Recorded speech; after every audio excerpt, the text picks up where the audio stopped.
Panama leaks का दूसरा धमाका, दूसरी किस्त के सारे नाम आ गए। 250 ऑफशोर कंपनियां, 400 के करीब पाकिस्तानी मालिकान, सबसे ज्यादा कराची के शहरियों ने बैरून मुल्क ऑफशोर कंपनियां बनाई। कराची के 150 से ज्यादा शहरी ऑफशोर कंपनियां रखते हैं। लाहौर के 100 से ज्यादा शहरी ऑफशोर कंपनियों के मालिक हैं। इस्लामाबाद, पेशावर, गुजरात के शहरी भी ऑफशोर कंपनी के मालिकान हैं। ज्यादातर ऑब्वियसली इसमें बिजनेसमैन के नाम है। और पाकिस्तान में सबसे ज्यादा ऑफशोर कंपनियां सैफुल्ला खानदान की है और उनकी 7 अफराद 30 से ज्यादा ऑफशोर कंपनियों के मालिक हैं। जावेद सैफुल्ला सबसे ज्यादा 17 ऑफशोर कंपनियों के मालिक हैं।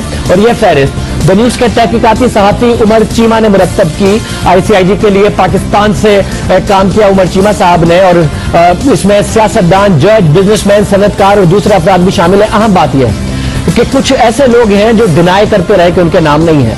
आज उमर चीमा साहब क्या ऐसी एक्स्ट्रा इंफॉर्मेशन देंगे? रहमान मलिक साहब बारहा कहते रहे कि भाई ना मेरी ना मोहतरमा बेनजीर भुट्टो साहिबा की कोई कंपनी है और ये डेटा गलत है आईसीआईजे का। आज क्या अलग है, क्या नया है उमर चीमा साहब के पास? उमर चीमा साहब से पूछेंगे। बहुत शुक्रिया उमर चीमा साहब, हमें शब्बीर जदीद साहब ने ज्वाइन किया है, माहिर टेक्स उमूर, आपका बहुत शुक्रिया। असद उमर साहब भी हमारे साथ मौजूद होंगे, उनका पॉइंट ऑफ व्यू भी मालूम करेंगे। उमर चीमा साहब, सबसे पहले आपकी जो पहला काम था, ज़ाहिर है पाकिस्तान में आपने इस पर काम किया है और बहुत बड़ा ये कंट्रीब्यूशन है आपका द न्यूज का, को आप रिप्रेजेंट करते हैं। ये बताइए क्या अलग है? रहमान मलिक साहब ने तो पहले भी कह दिया था कि ये सब झूठ है, सब गलत है, क्या अलग है? शाहजेब, मैं रहमान मलिक साहब के बयान पे क्या तबसरा कर सकता हूं? मैं इतनी जरूर बात कर सकता हूं कि डॉक्यूमेंट्स झूठ नहीं बोलते, रहमान मलिक साहब गलत बयानी कर सकते हैं। और मुझे नहीं याद कि उन्होंने कभी तस्लीम किया हो पहले भी अगर उनके बारे में कोई इस तरह की बात आई हो। अब ये डॉक्यूमेंट्स जो हैं ये पाकिस्तान में तो बने नहीं है। अगर ये ब्रिटिश वर्जिन आइलैंड के डॉक्यूमेंट्स हैं तो रहमान मलिक साहब को उधर से जाकर पता करना चाहिए कि ये शेयर सर्टिफिकेट्स, ये यानी कि कौन सी ऐसी साजिश हो गई है कि जिसमें इनको इन्वॉल्व करने की कोशिश की गई है। हालांकि ये कंपनी जिसका जिक्र हो रहा है पेट्रोलाइन का, ये पहले ऑयल फॉर फूड स्कैंडल में भी इसका जिक्र आ चुका है। तो इससे ज्यादा अभी हम दोबारा से ये डॉक्यूमेंट्स भी दिखा रहे हैं। तो अगर तो बयानबाजी की हद से बढ़कर उनके पास कुछ चैलेंज है तो उस पर तो हमको बात कर सकते हैं या उसके चैलेंज को एक्सेप्ट करने के लिए तैयार हैं। अदरवाइज तो वो आजाद हैं कि जिस तरह के जी चाहे बयान दें। कभी वो कहते हैं कि मुझे ये राह की साजिश है, कभी किसी और की साजिश लगती है। मतलब ये इस वक्त जो डॉक्यूमेंट्स हैं वो हमारी स्क्रीन पर भी देख रहे हैं। रहमान मलिक साहब बारहा इसको डिनाई करते रहे और हम अपने नाज़रीन को बता रहे हैं कि रहमान मलिक साहब को हमने इनवाइट किया था आज के लिए भी और अभी भी ये प्लेटफॉर्म उनके लिए हाजिर है। डॉक्यूमेंट आपके सामने स्क्रीन पर हाजिर है। पेट्रोलाइन की शेयर होल्डिंग रहमान मलिक साहब का इसमें नाम है, मोहतरमा बेनजीर भुट्टो साहिबा का इसमें नाम है। तो वो जब तक ये प्रूफ और ये डॉक्यूमेंट्री प्रूफ नहीं आया था उस वक्त तक डिनाई कर रहे थे। आज उमर चीमा साहब डॉक्यूमेंट्री प्रूफ के साथ इस वक्त हैं। उमर चीमा साहब, अलीम खान साहब ने भी आपके हवाले से आप पर आज बड़ी तनकीद का आपको निशाना बनाया, उनके हवाले से भी पनामा में कोई डॉक्यूमेंट्री प्रूफ है? क्यों नहीं, ये नहीं कि वो भी इसी में शामिल है। वो पता नहीं रहमान मलिक साहब की सफ में शामिल हो गए हैं। मैं तो बारहा ये बात कर रहा हूं कि ना किसी को जबरदस्ती मैं पनामा पेपर में दाखिल कर सकता हूं और ना ही निकाल सकता हूं।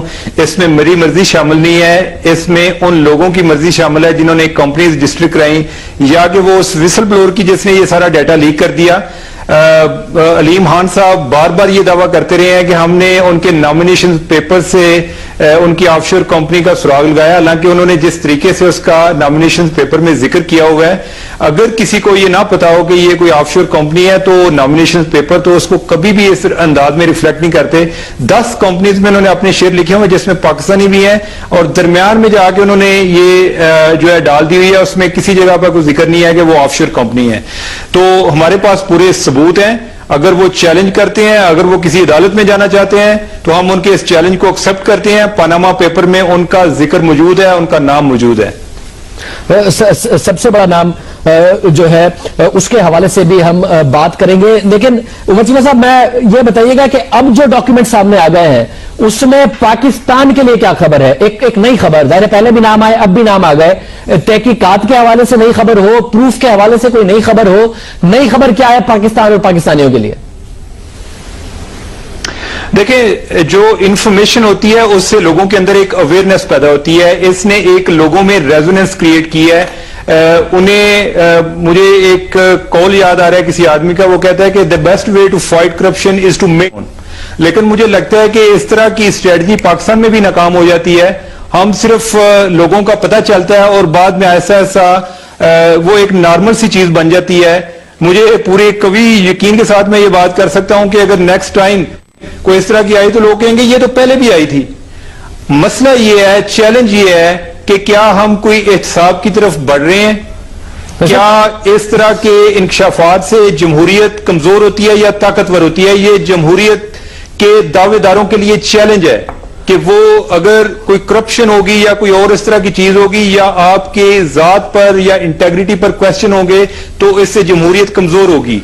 आपको इन सवालों के जवाब देने पड़ेंगे और इन सब को लोगों को पूछना होगा कि उन्होंने ये कंपनीज क्यों खोली और कौन से लॉज को फॉलो किया या नहीं किया। उमर जी साहब, ये जो नए नाम आए हैं, और मैं जाहिर फिर अपने पैनलिस्ट से इस हवाले से बात भी करूंगा और कुछ आम सवाल आपके लिए भी हैं, वो करने से पहले जो नए नाम आए हैं उसके इनके बावजूद भी जो सबसे ज्यादा बड़ा सवाल अभी तक रहता है, जो सबसे बड़ा नाम है वो तो प्राइम मिनिस्टर की फैमिली का ही हुआ। और हम अभी पहले भी अपने शो में बात कर रहे थे कि प्राइम मिनिस्टर साहब का वो कहते हैं बार बार कि जी प्राइम मिनिस्टर डायरेक्टली इन्वॉल्व नहीं है, मगर prime minister head of the family है, इसलिए फेस ऑफ द फैमिली है, head of the government of Pakistan है, इसलिए फेस ऑफ पाकिस्तान है। तो अब तक की जो सबसे बड़ा नाम है वो इस इंकिशाफ के बाद भी वजीर आजम और उनका खानदान ही रहता है। एब्सोल्युटली नहीं, आप देखिए वो फर्स्ट फैमिली है इस मुल्क की। तो जब आप इस्तेहकाक मांगते हैं, जब आप ये कहते हैं कि मैं वज़ीर आज़म हूं तो मेरी इज्जत करें, इस ओहदे की इज्जत करें, तो उसमें ये उन पे एक बहुत भारी जिम्मेदारी आती है कि वो अपने आप को उठने वाले सवालात के जवाब दें, अपने आप को एहतसाब के लिए हाजिर करें। अगर ये बात वज़ीर आज़म से शुरू नहीं होगी तो दूसरों को पूछने का किसी के पास कोई इखलाकी जवाब नहीं रह जाता। हमारे साथ ही रहेगा उमर चीमा साहब। शबीर साहब, आप शुरू से जब से पनामा का मामला आया, आप एक हकीकत पसंदाना राय तो ग्राउंड रियलिटीज को रिफ्लेक्ट करती है कि इसकी कहां जाएगा, कहां मामला जाएगा। नई किस्त आ गई, नए लोगों के नाम आ गए। कोई तरीका है कि पाकिस्तानियों को ये सारी की सारी तफसीलात पता चलने का? और हम अपने नाज़रीन को ये जरूर बताते चलें कि ऑफशोर कंपनीज में अगर नाम आए हैं तो कुछ अच्छी बिजनेस फैमिलीज के भी आए हैं। और लाजमी नहीं है ऑफशोर कंपनीज बनाने का, ये मतलब नहीं है कि किसी ने गैर कानूनी काम किया है, उन्होंने बड़ा टैक्स कॉन्ट्रीब्यूशन है। बहुत सारी अच्छे बिजनेस के खानदान है जिनका बहुत बड़ा पाकिस्तान के लिए टैक्स कॉन्ट्रीब्यूशन है, टैक्सेस उन्होंने अदा किए हैं, एम्प्लॉयमेंट्स उन्होंने जनरेट की है। बिल्कुल लाजमी है कि उन्होंने सारे के सारे टैक्स अदा किए हों, साफ सुथरे तरीके से पैसा बाहर लेके गए हों, तो हर एक पर सवाल नहीं उठता, मगर सब पर तहकीकात करके और सबको अपने नाम ये सवाल जरूर क्लियर कराना चाहिए। कोई ऐसा तरीका है कि अब मामला आगे बढ़े और पाकिस्तानियों को सबकी हकीकत पता चले? देखिए, दो चीजें हैं बड़ी अहम। पहली बात तो ये अभी सिर्फ एक कंपनी की इंफॉर्मेशन लीक हुई है। मेरे हिसाब से ये पूरा जो ऑर्बिट है ये उसका शायद 20% से ज्यादा नहीं है। अभी इसको आप मल्टीप्लाई कर लें बाय 5, जो एक्चुअल होगा वो शायद इसको मल्टीप्लाई बाय 5 करें अभी आप। अच्छा, मैं फिर ऐसी क्या क्या मल्टीप्लाई, 400 है तो आप मल्टीप्लाई कर लो 2000 हो जाएंगे। 2000 होंगे। तो मैं तो वैसे ही ये सोच रहा था कि अगर एक कंपनी का, और ये मिनिमम मैं एस्टिमेट लगा रहा हूं 2 अरब रुपए भी हो, तो 400 का 800 अरब रुपए बन गए। वैसे ही $8 बिलियन बनते हैं, आप अगर 2000 कर देंगे तो आप कितने अरब डॉलर बता रहे हैं? एक रफ अंदाजा 2 अरब रुपए एक कंपनी, मिनिमम कह रहा हूं, मैक्सिमम पता नहीं कितना होगा, तो 2 अरब रुपए बनते हैं। मेरे हिसाब से, मैं एक अकाउंटेंट हूं, मैं बड़ा रफ एस्टिमेट दे रहा हूं। पाकिस्तानीज के जो ऑफशोर कंपनी में एसेट्स हैं उनकी मेरे हिसाब से मिनिमम मालियत $50 बिलियन है। $50 बिलियन जी, जिसका मतलब है कि पाकिस्तान के टोटल जीडीपी का तकरीबन 20% जी है ही बाहर। हमारा 20% हमारे जीडीपी का जो टोटल प्रोडक्शन है वो बाहर। जी हाँ, बाहर है। इस पे मुझे कोई डाउट नहीं है। अगर मैं आप ये सवाल यहाँ का नहीं है, मगर ये जो, क्योंकि हम ये तो पाकिस्तान के किसी डॉक्यूमेंट में रिफ्लेक्ट नहीं होता है। पाकिस्तान से 50 अरब डॉलर अगर गए तो फिर ये सारा इलीगल गया। अगर आपको याद हो तो इसाक डार साहब ने एक स्पीच में कहा था कि पाकिस्तानी इसके $200 बिलियन बाहर हैं। ये आपको याद है कि वो कहा था, उसके बाद कवर अप ही करते रहते हैं साहब अपने स्टेटमेंट को, वो खड़े ही नहीं रहे अपने बयान पर। मैं उसमें उनके साथ खड़ा हूं और मैंने 50 क्यों कहा? मैंने 50 लोअर साइड पे कहा। मैं 50 पे तकरीबन कन्विंस्ड हूं कि $50 बिलियन पाकिस्तानीज बाहर एसेट होल्ड करते हैं। और उनमें से आपने इस तरह बिल्कुल सही कहा कि उसमें से बहुत से लोग जेन्युइनली होल्ड करते हैं, उन्होंने सही तरीके से पैसे ले जाके कंपनियां बनाई हैं। मगर एक मसला है सिर्फ इसमें कि किसी भी ना स्टेट बैंक का डॉक्यूमेंट ना गवर्नमेंट ऑफ पाकिस्तान का कोई और डॉक्यूमेंट ये बताता है कि पाकिस्तान से आज तक 50 अरब डॉलर गए, तो इसमें से जो मेजॉरिटी जो ज्यादा पैसा है वो तो फिर इलीगली गया होगा। आप कैसे कहते हैं कि स्टेट बैंक का डॉक्यूमेंट नहीं बताता?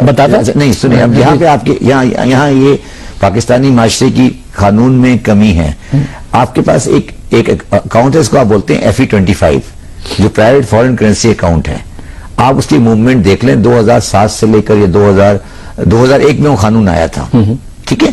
उस कानून के तहत कितने पैसे बाहर गए हैं तो वो निकाल लें, और दूसरे जो पाकिस्तानी को एक्सपोर्ट पे कमीशन मिलते हैं उनकी अमाउंट निकाल लें, और बहुत सारे तो फिर मतलब मैं इसमें डिटेल में नहीं जाना चाहता, मगर मैं सबको निकालूंगा तो सब लीगल आ जाएगा, 50-60 अरब डॉलर के आसपास आ जाएगा। नहीं, देखिए, हम एक बात कर रहे हैं, मैं ये कह रहा हूँ कि 2.5 टाइम्स है हमारे, 1.5 टाइम्स हायर है हमारे देश में। $50 बिलियन अगर हुआ तो ये कोई बड़ी फिगर नहीं होगी।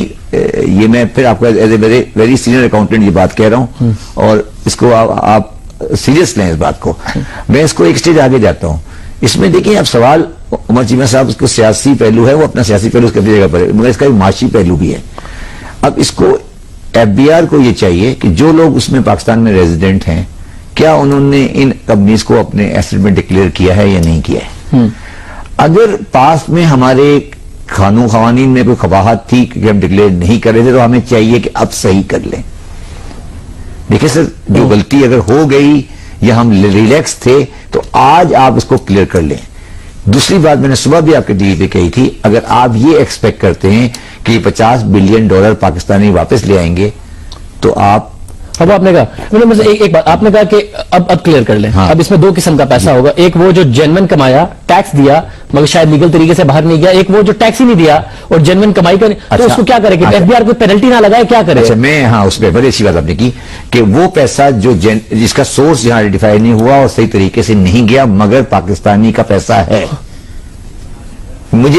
मैं ये कभी जिंदगी में एमनेस्टी स्कीम्स को सपोर्ट नहीं करता, मगर पाकिस्तान की जो आज माशी हालत है, आपको एक सर्टेन परसेंटेज देके उसे डिक्लेयर कराना पड़ेगा।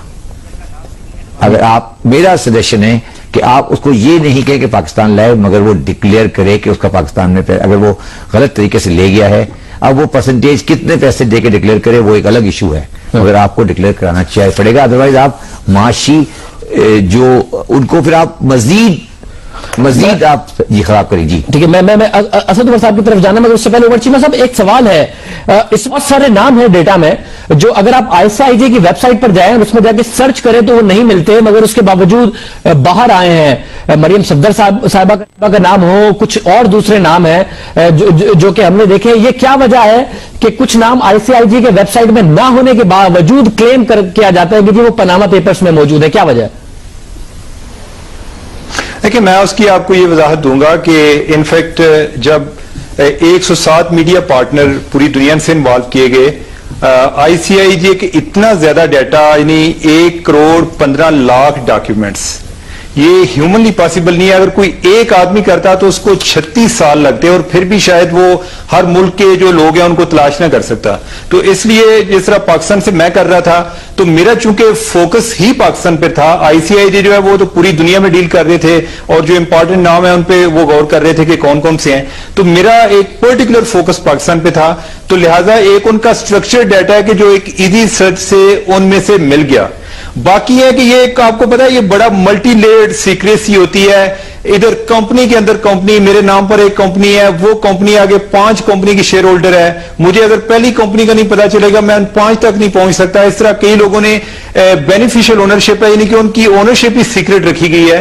तो लिहाजा वो एक बड़ी एक माइक्रोस्कोपिक स्क्रूटनी, यानी कि जो है ना सीधी उंगलियों से चीजें नहीं ना निकलती, यानी कि आपको you have to dig deeper into the sea. लोगों को समझाने एक तो है सर्चेबल डेटाबेस जिसमें कोई भी जाए और उसको कर ले। हाँ। एक है उसका मामला। दूसरा क्या मामला है जिस तरीके से जिससे आप मरियम सफदर तक पहुंचे हो या दूसरे लोगों के नामों तक पहुंचे हो? दूसरा क्या है ऐसा तरीका जो सर्चेबल डेटाबेस में अगर ना भी हो तो पहुंचा जाए लोगों तक?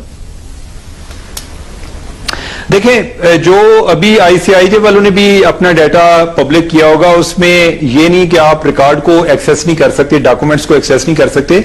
बेसिक इंफॉर्मेशन दी गई है प्राइवेट रिकॉर्ड भी होता है लोगों को, ईमेल्स हैं, दूसरी चीजें हैं, अपने एथिक्स होते हैं, वो उन्होंने इस चीज से लोगों को प्रिवेंट किया कि वो आप उसको टच नहीं कर सकते। अब ये है कि एक इजी तरीके से उनका एक स्ट्रक्चर डाटा है जिसमें अगर आप बेसिक सर्च करते हैं पाकिस्तान के नाम से जितने लोग आगे वो उन्होंने डाल दिए। बाकी लोग ऐसे हैं कि मैं अगर कोई इंडिया के लोग तलाश करना शुरू कर दूं मुझे नहीं उनका पता चलेगा अनलेस के कोई एक इंडियन जर्नलिस्ट उसमें इन्वॉल्व होगा, इसी तरह कोई यूके के जर्नलिस्ट हैं वो उसमें इन्वॉल्व होंगे।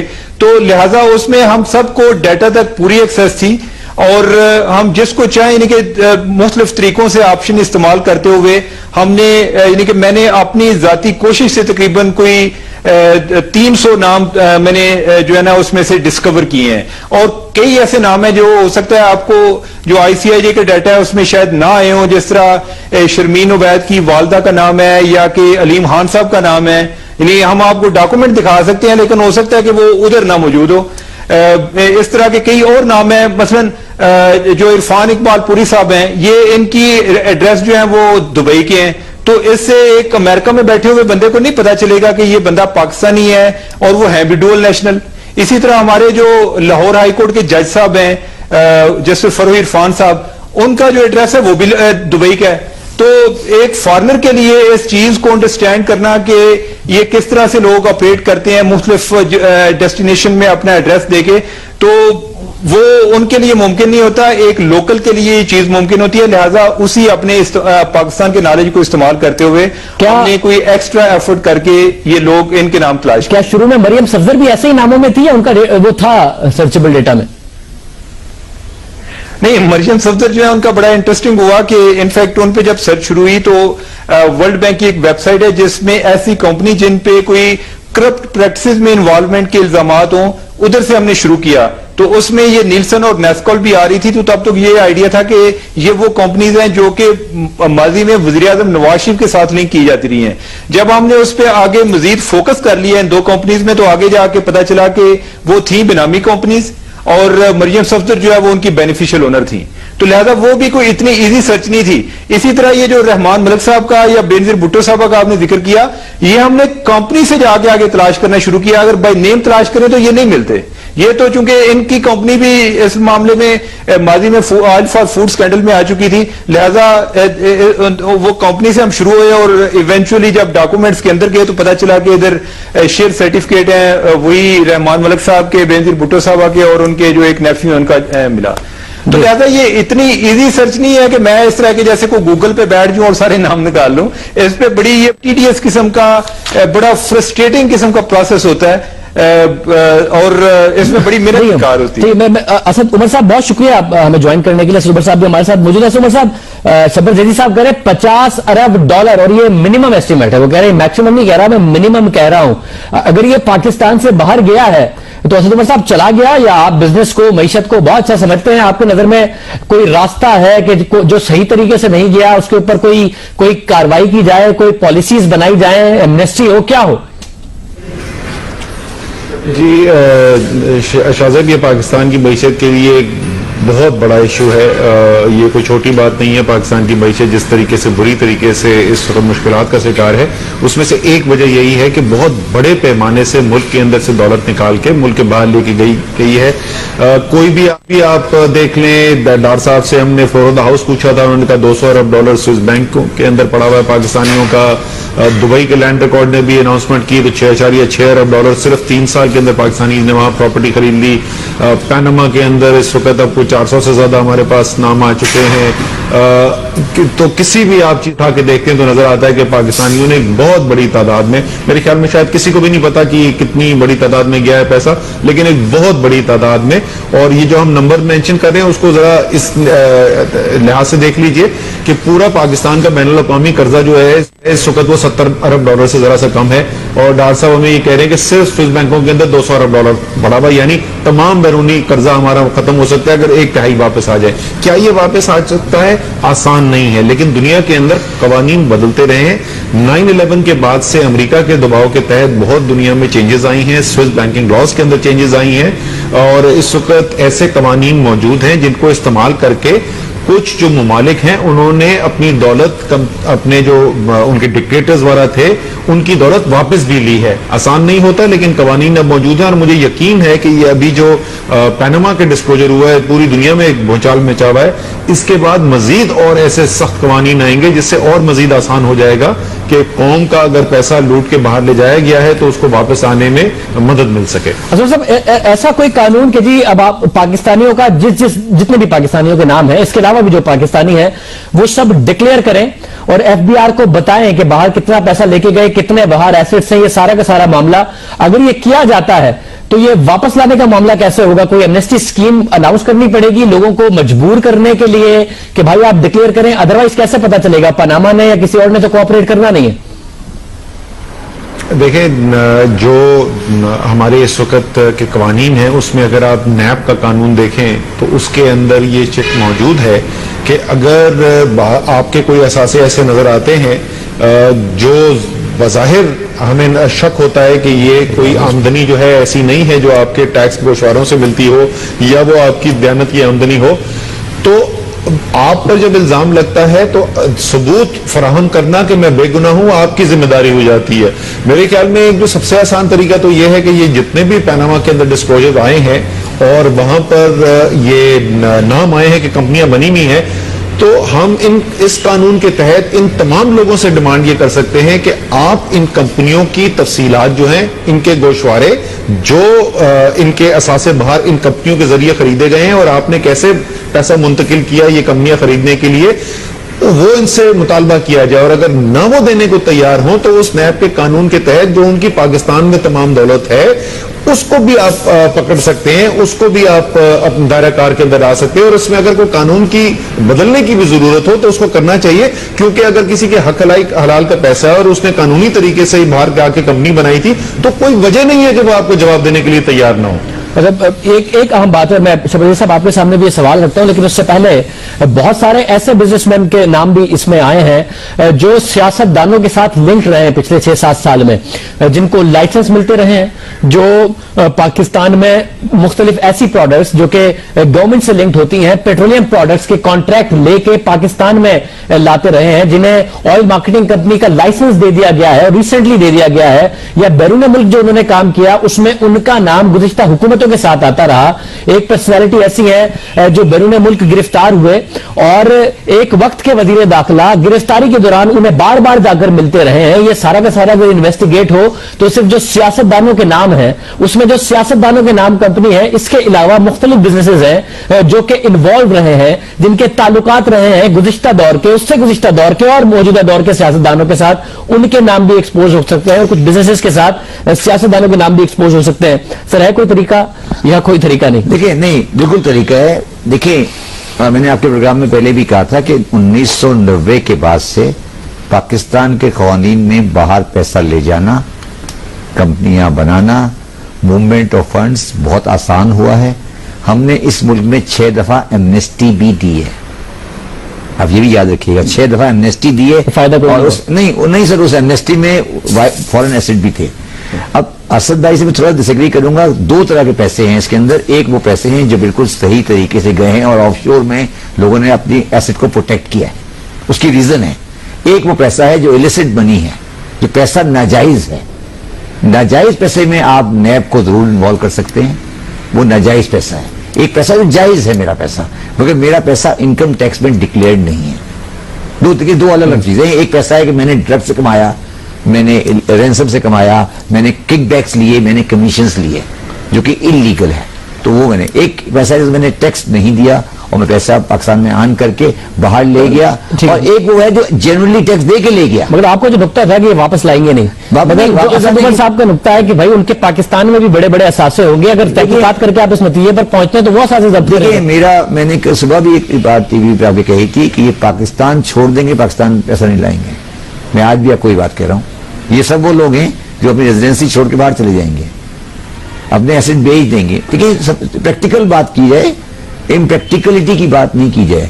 पहले हम इसको, ये मैं जो जुडिशल कमीशन बना हुआ है ये तो एक सियासी मैटर में जा रहा है, मगर ये पूरा सब्जेक्ट है, जो बात कर रहे हैं पूरा सब्जेक्ट है। और हमें अब देखना चाहिए कि पाकिस्तान ने कौन से कानून बनाए थे जिसकी वजह से पाकिस्तानियों ने इतने आसानी से बाहर एसिड रखे। एसिड रखना कोई बुराई नहीं है, मगर उनको डिस्क्लोज नहीं किया। सवाल ये ना कि एसिड डिस्क्लोज होता आज क्या प्रॉब्लम थी? अगर मुझे पता है, देखिए टाटा का ह्यूज इन्वेस्टमेंट इंडिया का बाहर है, मित्तल का बाहर है, वह डिक्लेयर्ड है। क्वेश्चन ये कि हमारे यहां जो कानून इस तरह बने कि डिक्लेयर नहीं हुआ, तो जब डिक्लेयर नहीं हुआ तो अब उसको सही करें। तो ये कुछ बिजनेसमैन ये बात भी कहते नजर आते हैं कि जी पाकिस्तान में आप इलीगल तरीके से पैसा लेके जाएं, बेशक आपका लीगल मनी भी है, उसके लिए इंसेंटिवाइज करता है आपका लॉ। ये मसला है। देखिए मैं दो बातें कर रहा हूं। पाकिस्तान में पैसा ये बाहर गया, इसके 3 तरीके में आज पब्लिकली कर 3 तरीके। एक तरीका होता है जो स्टेट बैंक के थ्रू जाता है, उसको कहते हैं फेरा, फॉरेन एक्सचेंज रेगुलेशन एक्ट। एक जाता है foreign currency account protection act से, जिसमें स्टेट बैंक के अप्रूवल की जरूरत नहीं है। और एक तरीका होता है जो हवाले से बाहर जाता है। ठीक है, हम सारा दिन अपने गुण गाते हैं रेमिटेंसेस के, तो रेमिटेंसेस में जाता है और आता है और जाता है और आता है, सब हम भी जानते हैं, आप भी जानते हैं। लीगल करने, हाँ लीगल। तो अब इसको अब नहीं, मैं इससे करने के लिए आगे चले। पहले हम इसको, ये सब्जेक्ट इकोनॉमिक्स का, फाइनेंस का सब्जेक्ट है, पॉलिटिकल सब्जेक्ट, यस पॉलिटिकल के डायमेंशन है, वो पॉलिटिशियन हैंडल करें, मगर इसका डायमेंशन फाइनेंशियल और इकोनॉमिक्स है पाकिस्तान की। अगर आप इसको सेटल नहीं करेंगे, आज मैं आपको सिंसियरली कह रहा हूं, सेटल नहीं करेंगे तो आप मजीद पैसे का बाहर जाना नहीं रोक सकेंगे। देखिए आपका एक समझ एक लीकेज है ना, कि वॉल्व खुला हुआ है, आपने वॉल्व बंद किया आज, चले नहीं पनामा लीक हो गई, क्या वॉल्व बंद हुआ आज? किसी ने उस वॉल्व को बंद करने की कोई कोशिश शुरू की, या कोई आपने सीरियसनेस देखी उस वॉल्व को बंद करने के बारे में? नहीं देखी ना। क्या आप एक्सपेक्ट करते हैं कि अगले बजट में आएगी? देखिए हम बड़ी सीरियस गुफ्तगू कर रहे हैं ना कि 50, मैं कहता हूं $50 बिलियन। असद भाई ने अभी कहा कि $6 बिलियन 3 साल में दुबई में इन्वेस्ट हो गया। आपके यहाँ मेट्रोपोल पे ऐड लगाया कि दुबई में प्रॉपर्टी खरीदें, लगा हुआ ना ऐड, आप भी देखते हो गुजर के आए। तो ये पाकिस्तानी के जो एसेट बाहर हैं, इसको आप रेगुलराइज करें पहले। I would say regularise, amnesty का वर्ड भी इस्तेमाल नहीं करें, रेगुलराइज करें। फिर इसमें से जो क्रिमिनल है उसको आइडेंटिफाई करके अलग करें। जी मगर असद मतलब ये जो नुकता है, क्योंकि आप एक बड़ी कंपनी के साथ वाबस्ता रहे हैं, पाकिस्तान में किसी भी सेक्टर को देखें, फर्टिलाइजर हो, आप एक फर्टिलाइजर कंपनी से वाबस्ता थे, वो फूड इंडस्ट्री में गए तो उसमें रिटर्न ऑन इक्विटी जबरदस्त, इसके अलावा केमिकल्स में गए उसमें रिटर्न ऑन इक्विटी जबरदस्त, पाकिस्तान में बैंक्स में जाए उसमें रिटर्न ऑन इक्विटी जबरदस्त, प्रॉपर्टी में जाए तो दुनिया में दुबई में इतना अच्छा रिटर्न ऑन इक्विटी नहीं है जितना पाकिस्तान में है। कोई सेक्टर उठा के देखे, सीमेंट, हर जगह रिटर्न ऑन इक्विटी इतना अच्छा है, तो ये लोग क्यों पाकिस्तान से पैसा वापस कोई लाने पे तैयार नहीं होगा अगर उसे इंसेंटिवाइज किया जाता है, अगर इतनी अच्छा इन्वेस्टमेंट पर रिटर्न मिलता है? सर इंसेंटिव तो अभी मौजूद है ना। आपने जैसे बिल्कुल दुरुस्त फरमाया कि पाकिस्तान के अंदर सरमाए के ऊपर जो रिटर्न मिलता है वो दुनिया में बहुत कम ममालिक हैं जहां पे इतना मिल सके। इसीलिए मैं शब्बर भाई से इत्तेफाक नहीं करता। इस बिल्कुल कानूनी तौर पर भी कंपनियां बनाई जा सकती हैं और इनमें से शायद चंद अफराद ऐसे हों जिन्होंने वाकई कानूनी तौर के ऊपर तमाम अप्रूवल लेके अपनी इनकम डिस्क्लोज करके, एसेट डिस्क्लोज करके ये कंपनियां बनाएगी। ज्यादातर लोग ये कंपनियां इसलिए बना रहे हैं कि वो दौलत छुपाना चाहते हैं, इसीलिए वो वहां पे पनामा के थ्रू जाके ब्रिटिश वर्जिन आइलैंड में कंपनियां रजिस्टर करके एक कम रिटर्न लेने को तैयार हैं, क्योंकि वहां पे उनकी दौलत छुप जाती है। इसीलिए मैं ये कह रहा हूं कि अगर दुनिया में ये कानून, आपको पता है मैं यही कह रहा था, स्विट्जरलैंड के बैंकिंग कानून ये कहते हैं कि अगर हुकूमत पाकिस्तान आज उनको खत लेके दे और वो कहे कि जी हमारे ख्याल में असद उमर के यहाँ पे स्विस बैंक के अकाउंट है, स्विस कानून के तहत अब असद उमर ने यह साबित करना है कि वो हक हलाल की कमाई है, वरना वो पैसा पाकिस्तान को वापस कर दिया जाएगा। हम यही जो नैब का कानून है वो क्यों नहीं इस्तेमाल कर सकते? जिसने सच्चाई दयानत से कमाई करी, जिसने लीगल तरीके से कंपनी बनाई, लीगल तरीके से पैसा बाहर भेजा, तो उसको कोई नुकसान नहीं होगा। ये जो इंसेंटिव देने वाली बात है ना कि जो चोरी करे उसको इंसेंटिव करे, ये रियासत की बेबसी है। और शब्बर कह रहे थे 8 स्कीमें फेल हो चुकी हैं। अभी आपने 1 माह पहले देखा है वो ट्रेडर्स के लिए स्कीम लेके आए थे, 10 लाख नए वो कह रहे थे गोशवारे शामिल होंगे, वो 6000 सिर्फ आए हैं। बिल्कुल फेल हो गए। इसमें अदर वे अराउंड नहीं है के पास पनामा और स्विट्जरलैंड में हमें क्राइम पहले साबित नहीं करना पड़ेगा। देखिए थोड़ा सा मैं असद भाई की बात से थोड़ा दे सकती, देखिए ये गलत फहमी है कि पाकिस्तान से पैसा गलत गया है तो होल्डिंग कंपनी बनी है। सर देखिए प्लीज इशू को देखें, अगर मेरी पाकिस्तान में कंपनी है, उसकी होल्डिंग कंपनी अगर फॉरेन में है तो मैंने कोई गलत काम नहीं किया है। प्लीज मैं एक रेगुलर बिजनेसमैन की बात कर रहा हूं और ये बहुत बड़ी तादाद है, मैं समझाने, और वो इसलिए हुई है जब 70 में नेशनलाइजेशन हुई और इस मुल्क में दौलत रखना जुर्म हो गया, 22 खानदान खत्म कर दिए गए, जुर्म हो गया, तो लोगों ने अपनी दौलत को पाक किया है। बिजनेस पाकिस्तान में ही है, उसकी होल्डिंग कंपनी बाहर है। हमें इस चीजों को समझना चाहिए। ये सब्जेक्ट इतना आसान नहीं है कि हम इसको एक टीवी प्रोग्राम में समेट दें। ये एक बड़ा सब्जेक्ट है कि इसका इलाज क्या है। मैं असद भाई से डिसएग्री करता हूं। इसका इलाज यस, सियासतदानों को जिन्होंने कमीशन लिया, जिन्होंने गलत करा, उनको नैब के हवाले कर दें। और इस बिजनेस इशू को कि पाकिस्तानी के एसेट जो अनडिक्लेयर्ड हैं या डिक्लेयर्ड हैं, उन कानून को पहले सही किया जाए कि पाकिस्तान में लोग अपने फॉरेन एसेट को डिक्लेयर करें। दूसरी बात मैं आपको कर जाता हूं, पाकिस्तान हम ये सबसे पहले सही करें कि आज पाकिस्तान में कानून है कि अगर 183 दिन के बाद आप पाकिस्तान से बाहर चले जाते हैं तो आप नॉन रेजिडेंट बन जाते हैं, और नॉन रेजिडेंट को अपने फॉरेन एसेट डिक्लेयर नहीं करने। तो अगर मैं 183 दिन के बाद दुबई में रहने लगता हूं तो मुझे कोई डिक्लेयर करने की जरूरत ही नहीं है। इसको सही करें पहले। देखिए, चीजों को हमेशा पॉजिटिव तरीके से लिया जाए, ना कि उसमें एक्सटॉर्शन और व्यवस्था डाली जाए। अगर आप उसको नैब के हवाले करेंगे तो मैं आपको यकीन से कह सकता हूं कि ये 2 साल बाद ये वहीं के वहीं खड़ा रहेगा जहां पे ये आज खड़ा है। पहले हम ये एनालाइज करें, एक कमीशन बनाएं, जुडिशियल जो किस तरह बनाएं, पहले ये एनालाइज करें कि आज पाकिस्तानी इसके कितने एसेट बाहर हैं। जब मैंने आपको 50 बिलियन बताया, आप शॉक हो गए। असद भाई से पूछे, वो 50 से ज्यादा बताएंगे और लोग उससे ज्यादा बताएंगे। हम $बिलियन की बात कर रहे हैं, $बिलियन की बात नहीं कर रहे, $बिलियन।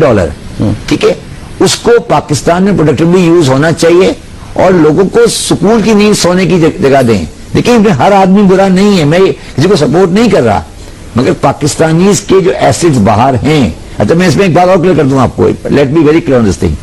2003 से पहले एक कानून था जिसके हिसाब से पाकिस्तानी एसेट बाहर रखने से पहले डिक्लेरेशन करनी पड़ती थी।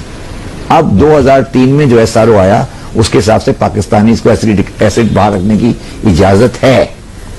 तो अब जो लोगों ने बाहर एसेट रखे हैं उसकी बहुत सारी वजूहात है, मैं पूरा पेपर लिख सकता हूं, मगर मैंने एक आर्टिकल लिखा था बिजनेस रिकॉर्डर में कि Panama leak a blessing in disguise.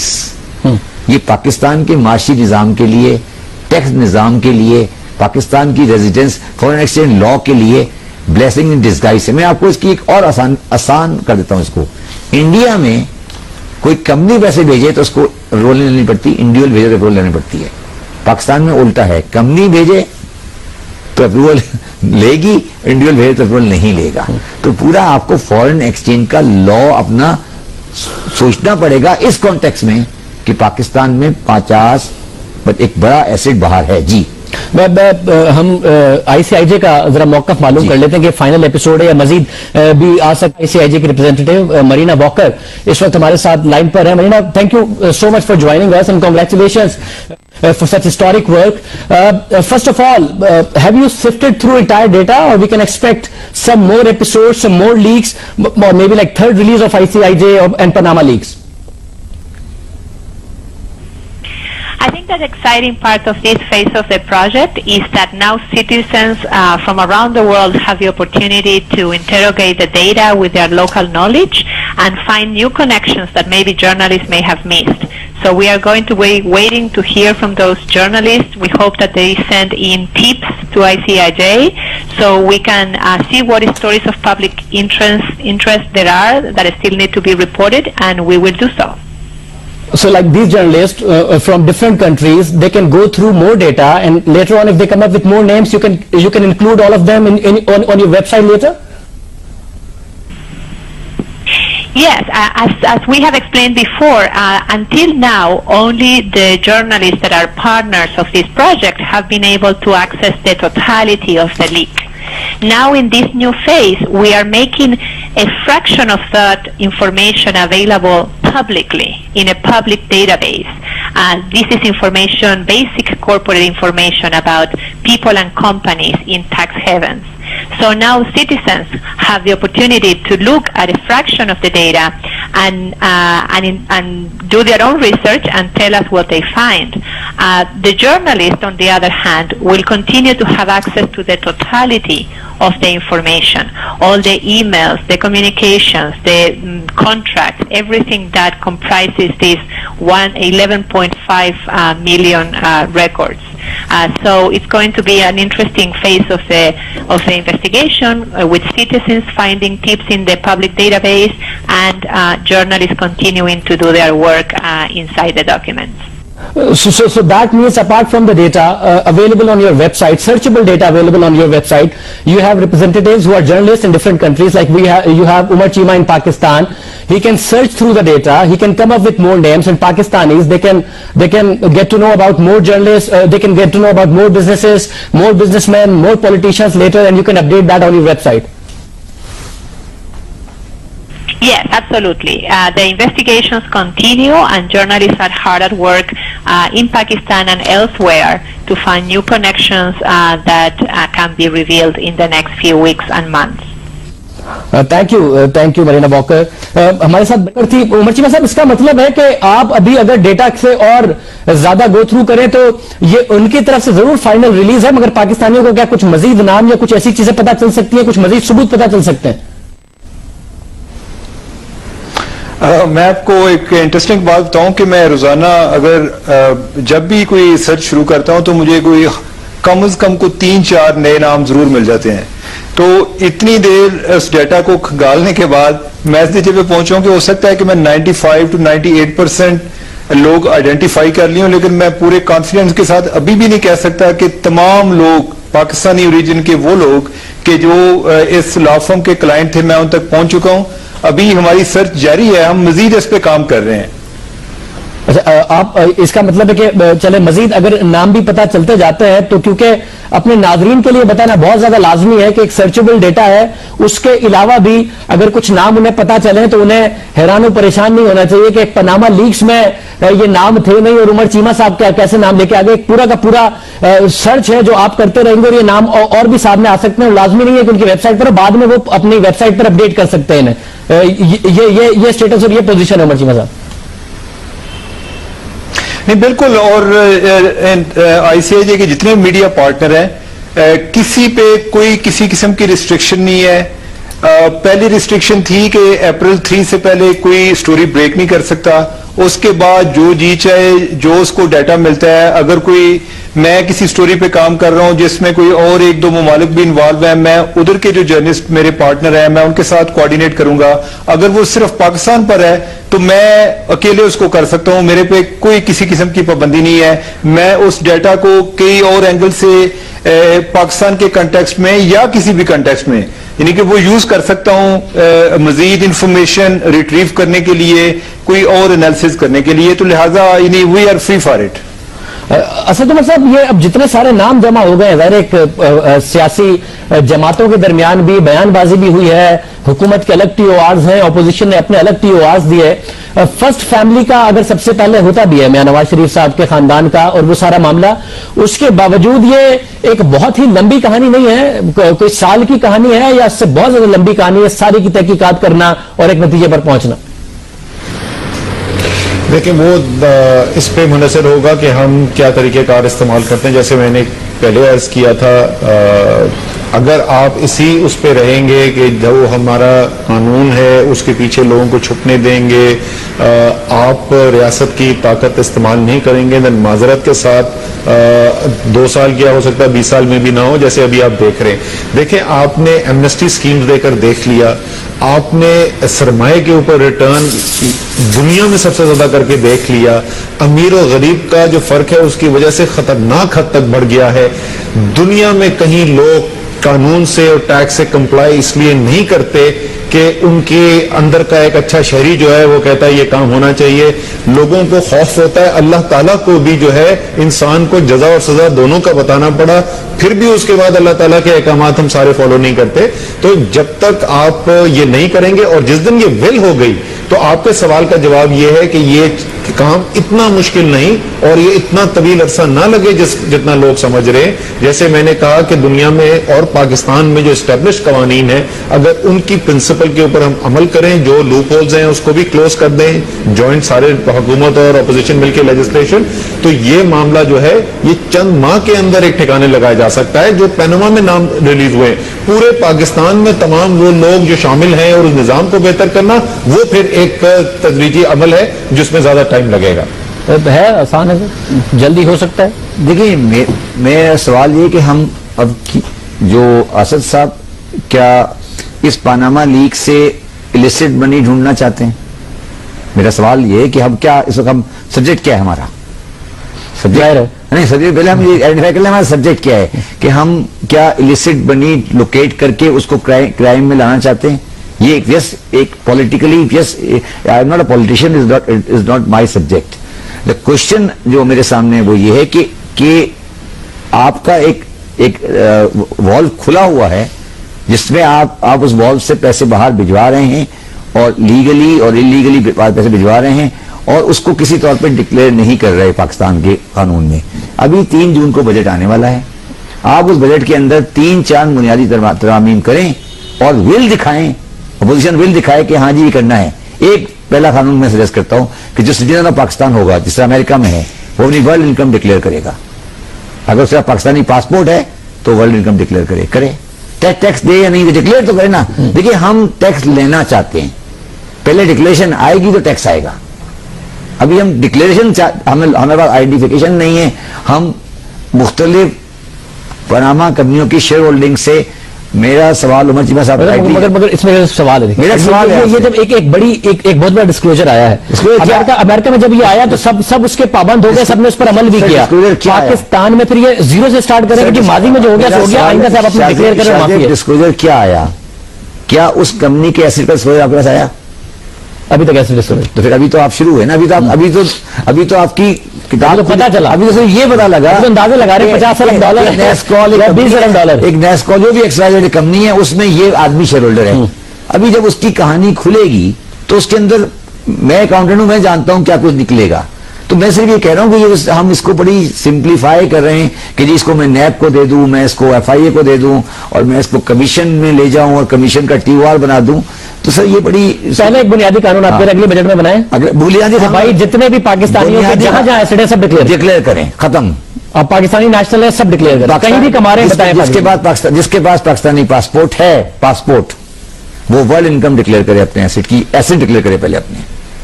और क्या हम इसके लिए तैयार हैं या नहीं है? पहले चले जी, मैं कहता हूँ ये तो कमीशन तो असद उमर साहब, ये अगले बजट में ये काम हो जाना चाहिए, क्यों नहीं कर देते? आज अमेरिका में तो है और हुआ आज क्यों नहीं कहते? जो पाकिस्तानी है, सिटीजन पासपोर्ट है, वर्ल्ड इनकम डिक्लेयर करेगा। आज नहीं है, सिंपल बात है। मेरी बात फिर वहीं पे आ जाएगी, बिल्कुल जरूर जो कवानीन के अंदर बेहतरी करनी है वो जरूर करें, लेकिन अगर रियासत ये कह रही है कि मैं बेबस हूं आपके सामने, अगर आपने कोई गलत काम किया है मैं तो आपको पकड़ ही नहीं सकता, तो वो क्यों डिक्लेयर करेगा? आप कानून बनाने वो फिर भी नहीं डिक्लेयर करेगा। ये बिल्कुल वही वाली बात है।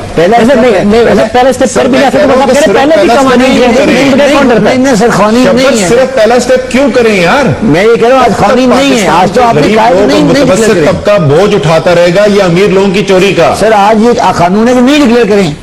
यार मेरी बात समझे, आज ये कानून है कि नहीं डिक्लेयर करें? पॉइंट असद उमर साहब कह रहे अगर आप बना दे कानून तब भी पासदारी कोई नहीं करेगा। नहीं, ये सर ये आपका एजम्पशन है। जब तक किसी को ये पास नहीं होगा तो मैं पकड़ा जाऊंगा। मैं ये कह रहा हूँ कि 50 बिलियन में $50 बिलियन है ना जी। अब इसको लेट अस बी प्रैक्टिकल। इस $50 बिलियन में लेट्स सपोज ये $50 बिलियन है, इसमें कितना वाला डिक्लेयर होगा और कितना डिक्लेयर होगा आप बता सकते हैं? मैं बता सकता हूँ आपको कि कौन सा किसका है, क्योंकि ये बिजनेस असलदारी बिजनेस में रहे, बिजनेसमैन का कितना है, पॉलिटिशियन का कितना है, ये सब चीजें कोई ढकी छुपी नहीं है, टाइम में आएगा सब सामने आ जाएगा। इस सब्जेक्ट को प्रैक्टिकली डील करें। चलो सर, पहला ये हो गया। आप कह रहे हैं कि पहला बताएं कि पाकिस्तानी जितने हैं सारे अगले बजट में ये बनाए और अपोजिशन और हुकूमत मिलकर बनाए कि 3 जून को आ रहा है ना, 3 जून को आ रहा है। मतलब कम से कम assumption सेट की ये कानून को तो आप सपोर्ट करेंगे, इसमें क्या अमेरिका ने भी बनाया और इसमें कोई रॉकेट साइंस नहीं है। दूसरा इसमें कोई शक ही नहीं है, हम सपोर्ट करेंगे। दूसरा बिल्कुल सपोर्ट करेंगे। ये भी और इसके अलावा भी कोई भी जो मैं आगे चलूं सफर कोई भी ऐसी सजेशन देंगे कि कवानीन में कैसे बेहतरी की जा सकती है, मैं दूसरा भी पूछ रहा हूं। मेरा कहने का मकसद ये है कि हम सिर्फ आगे की बात नहीं करेंगे। हम ये नहीं कह सकते कि अभी पीछे की बात आप कर ले, मैं आगे बताता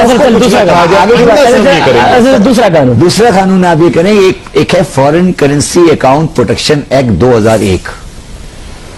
foreign currency account protection act 2001 उसको रिव्यू करें। उसके तहत वो पाकिस्तान में पैसा लाने के लिए था, ले जाने के लिए नहीं था। उसकी जो क्लॉजेस पाकिस्तान से पैसा ले जाने के लिए इस्तेमाल हो रही हैं उसको बंद कर दें।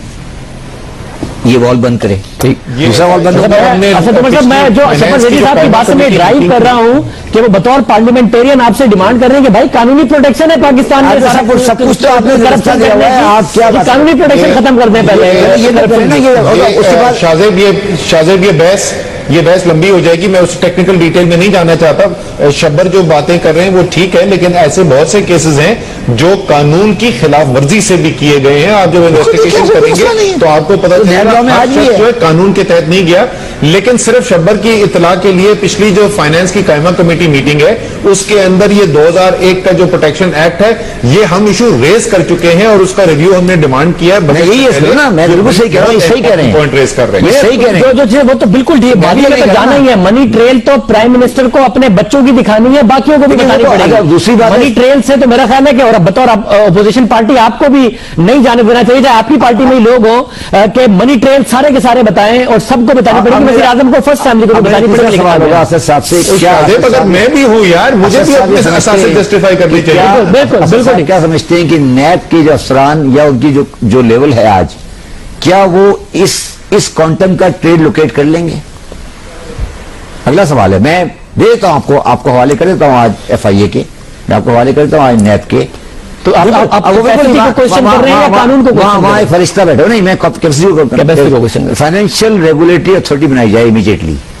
आज मेरी एक और तीसरा मेरा सजेशन है, एक फाइनेंशियल रेगुलेटरी अथॉरिटी अमेरिका में ही बनी हुई है, जो foreign exchange law, income tax England में भी है, foreign exchange law, money laundering law और इनकम टैक्स लॉ को एक साथ स्टडी करती है और फाइनेंशियल क्राइम को डिटेल करती है।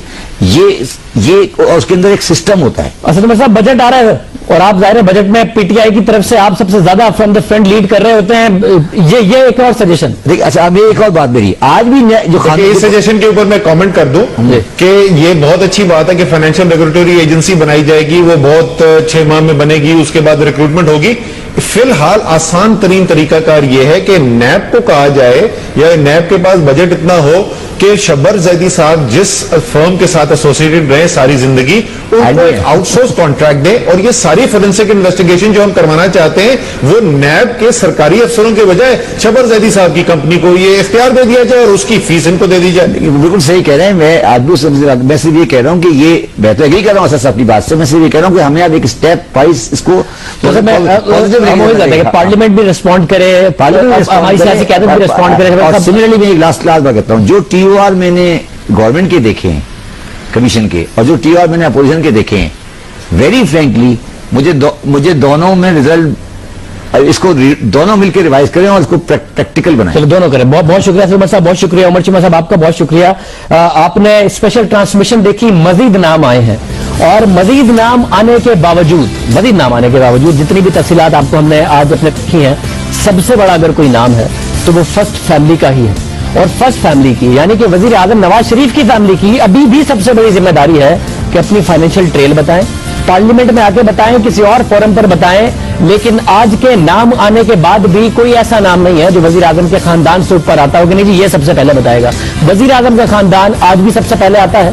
वजीर आजम के खानदान को आज भी सबसे पहले ये सारी की सारी इंफॉर्मेशन देने की जरूरत है। इस बात से काम नहीं चलेगा कि वजीर आजम का नाम नहीं है। हमने एक जुमला कहा था, फिर कह रहे हैं कि वजीर आजम हेड ऑफ द फैमिली है, इसलिए फेस ऑफ द फैमिली है। वजीर आजम Nawaz Sharif head of the government of Pakistan है, इसलिए फेस ऑफ पाकिस्तान है। सबसे पहले आपकी जिम्मेदारी अपनी फाइनेंशियल ट्रेल बताइए, अपना नाम क्लियर कीजिए। I think the exciting part of this phase of the project is that now citizens from around the world have the opportunity to interrogate the data with their local knowledge and find new connections that maybe journalists may have missed.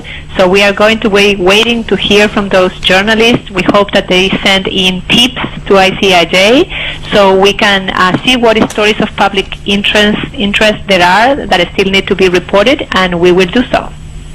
So like these journalists from different countries, they can go through more data and later on if they come up with more names, you can include all of them on your website later?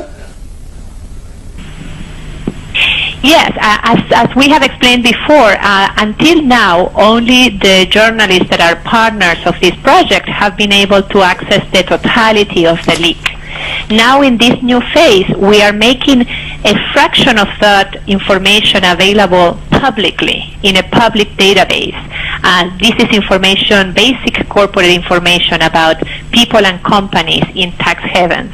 So now citizens have the opportunity to look at a fraction of the data and do their own research and tell us what they find. The journalist, on the other hand, will continue to have access to the totality of the information, all the emails, the communications, the contracts, everything that comprises these 11.5 million records. So it's going to be an interesting phase of the investigation, with citizens finding tips in the public database and journalists continuing to do their work inside the documents. So that means, apart from the data available on your website, searchable data available on your website, you have representatives who are journalists in different countries. Like you have Umar Chima in Pakistan. He can search through the data. He can come up with more names. And Pakistanis, they can get to know about more journalists. They can get to know about more businesses, more businessmen, more politicians later, and you can update that on your website. Yes, absolutely. The investigations continue, and journalists are hard at work in Pakistan and elsewhere to find new connections that can be revealed in the next few weeks and months. Thank you Marina walker. हमारे साथ बेहतर थी उमर चीमा साहब। इसका मतलब है कि आप अभी अगर डेटा से और ज्यादा गो थ्रू करें तो ये उनकी तरफ से जरूर फाइनल रिलीज है, मगर पाकिस्तानियों को क्या कुछ मजीद नाम या कुछ ऐसी चीजें पता चल सकती है, कुछ मजीद सबूत पता चल सकते हैं?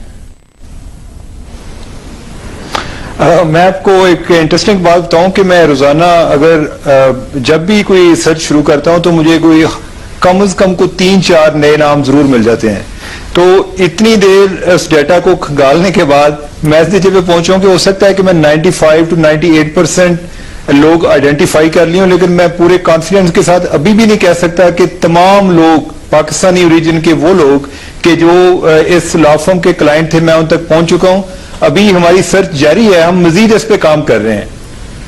अच्छा, आप इसका मतलब है कि चले मजीद अगर नाम भी पता चलते जाते हैं तो, क्योंकि अपने नाजरीन के लिए बताना बहुत ज्यादा लाजमी है कि एक सर्चेबल डेटा है, उसके अलावा भी अगर कुछ नाम उन्हें पता चले तो उन्हें हैरान और परेशान नहीं होना चाहिए कि पनामा लीक्स में ये नाम थे नहीं और उमर चीमा साहब क्या कैसे नाम लेके आ गए। एक पूरा का पूरा सर्च है जो आप करते रहेंगे और ये नाम और भी सामने आ सकते हैं। लाजमी नहीं है कि उनकी वेबसाइट पर, बाद में वो अपनी वेबसाइट पर अपडेट कर सकते हैं। ये स्टेटस और ये पोजीशन है उमर चीमा साहब। नहीं, बिल्कुल। और आईसीआईजे के जितने मीडिया पार्टनर हैं, किसी पे कोई किसी किस्म की रिस्ट्रिक्शन नहीं है। पहली रिस्ट्रिक्शन थी कि अप्रैल 3 से पहले कोई स्टोरी ब्रेक नहीं कर सकता। उसके बाद जो जी चाहे जो उसको डाटा मिलता है, अगर कोई मैं किसी स्टोरी पे काम कर रहा हूं जिसमें कोई और 1-2 ममालिक भी इन्वॉल्व है, मैं उधर के जो जर्नलिस्ट मेरे पार्टनर हैं मैं उनके साथ कोऑर्डिनेट करूंगा। अगर वो सिर्फ पाकिस्तान पर है तो मैं अकेले उसको कर सकता हूं, मेरे पे कोई किसी किस्म की पाबंदी नहीं है। मैं उस डाटा को कई और एंगल से पाकिस्तान के कंटेक्स्ट में या किसी भी कंटेक्स्ट में यानी कि वो यूज कर सकता हूं मजीद इंफॉर्मेशन रिट्रीव करने के लिए, कोई और एनालिसिस करने के लिए। तो लिहाजा यानी we are free for it. Asad Umar साहब, ये अब जितने सारे नाम जमा हो गए हैं, एक सियासी जमातों के दरमियान भी बयानबाजी भी हुई है, हुकूमत के अलग टीओआर्स हैं, अपोजिशन ने अपने अलग टीओआर्स दिए। फर्स्ट फैमिली का अगर सबसे पहले होता भी है मियां नवाज शरीफ साहब के खानदान का और वो सारा मामला, उसके बावजूद ये एक बहुत ही लंबी कहानी नहीं है, कोई साल की कहानी है या इससे बहुत ज्यादा लंबी कहानी है, सारी की तहकीकात करना और एक नतीजे पर पहुंचना। देखिए, वो इस पे मुनहसर होगा कि हम क्या तरीक़ेकार इस्तेमाल करते हैं। जैसे मैंने पहले अर्ज किया था, अगर आप इसी उस पे रहेंगे कि जो हमारा कानून है उसके पीछे लोगों को छुपने देंगे, आप रियासत की ताकत इस्तेमाल नहीं करेंगे, देन माजरत के साथ 2 साल क्या हो सकता है 20 साल में भी ना हो, जैसे अभी आप देख रहे हैं। देखें, आपने एमनेस्टी स्कीम्स देकर देख लिया, आपने सरमाए के ऊपर रिटर्न दुनिया में सबसे ज्यादा करके देख लिया, अमीर और गरीब का जो फर्क है उसकी वजह से खतरनाक हद तक बढ़ गया है। दुनिया में कहीं लोग कानून से और टैक्स से कंप्लाई इसलिए नहीं करते कि उनके अंदर का एक अच्छा शहरी जो है वो कहता है ये काम होना चाहिए। लोगों को खौफ होता है, अल्लाह ताला को भी जो है इंसान को जजा और सजा दोनों का बताना पड़ा, फिर भी उसके बाद अल्लाह ताला के अहकामात हम सारे फॉलो नहीं करते। तो जब तक आप ये नहीं करेंगे और जिस दिन ये विल हो गई तो आपके सवाल का जवाब ये है कि ये कि काम इतना मुश्किल नहीं और ये इतना तवील अरसा ना लगे जितना लोग समझ रहे हैं। जैसे मैंने कहा कि दुनिया में और पाकिस्तान में जो एस्टेब्लिश कवानीन है, अगर उनकी प्रिंसिपल के ऊपर हम अमल करें, जो लूप होल्स हैं उसको भी क्लोज कर दें, जॉइंट सारे हुकूमत और अपोजिशन मिलकर लेजिस्लेशन, तो ये मामला जो है ये चंद माह के अंदर एक ठिकाने लगाया जा सकता है। जो पैनामा में नाम रिलीज हुए, पूरे पाकिस्तान में तमाम वो लोग जो शामिल हैं और उस निजाम को बेहतर करना, वो फिर एक तदरीजी अमल है जिसमें ज्यादा टाइम लगेगा। है आसान है सर, जल्दी हो सकता है। देखिए मेरा सवाल ये कि हम अब जो असद साहब क्या इस पानामा लीक से इलिसिट मनी ढूंढना चाहते हैं? मेरा सवाल ये है कि हम क्या इस वक्त हम सब्जेक्ट क्या है हमारा सब्जेक्ट नहीं सब्जेक्ट पहले हम ये आइडेंटिफाई कर लें हमारा सब्जेक्ट क्या है कि हम क्या इलिसिट मनी लोकेट करके उसको क्राइम में लाना चाहते हैं। ये एक politically I am not a politician, is not my subject.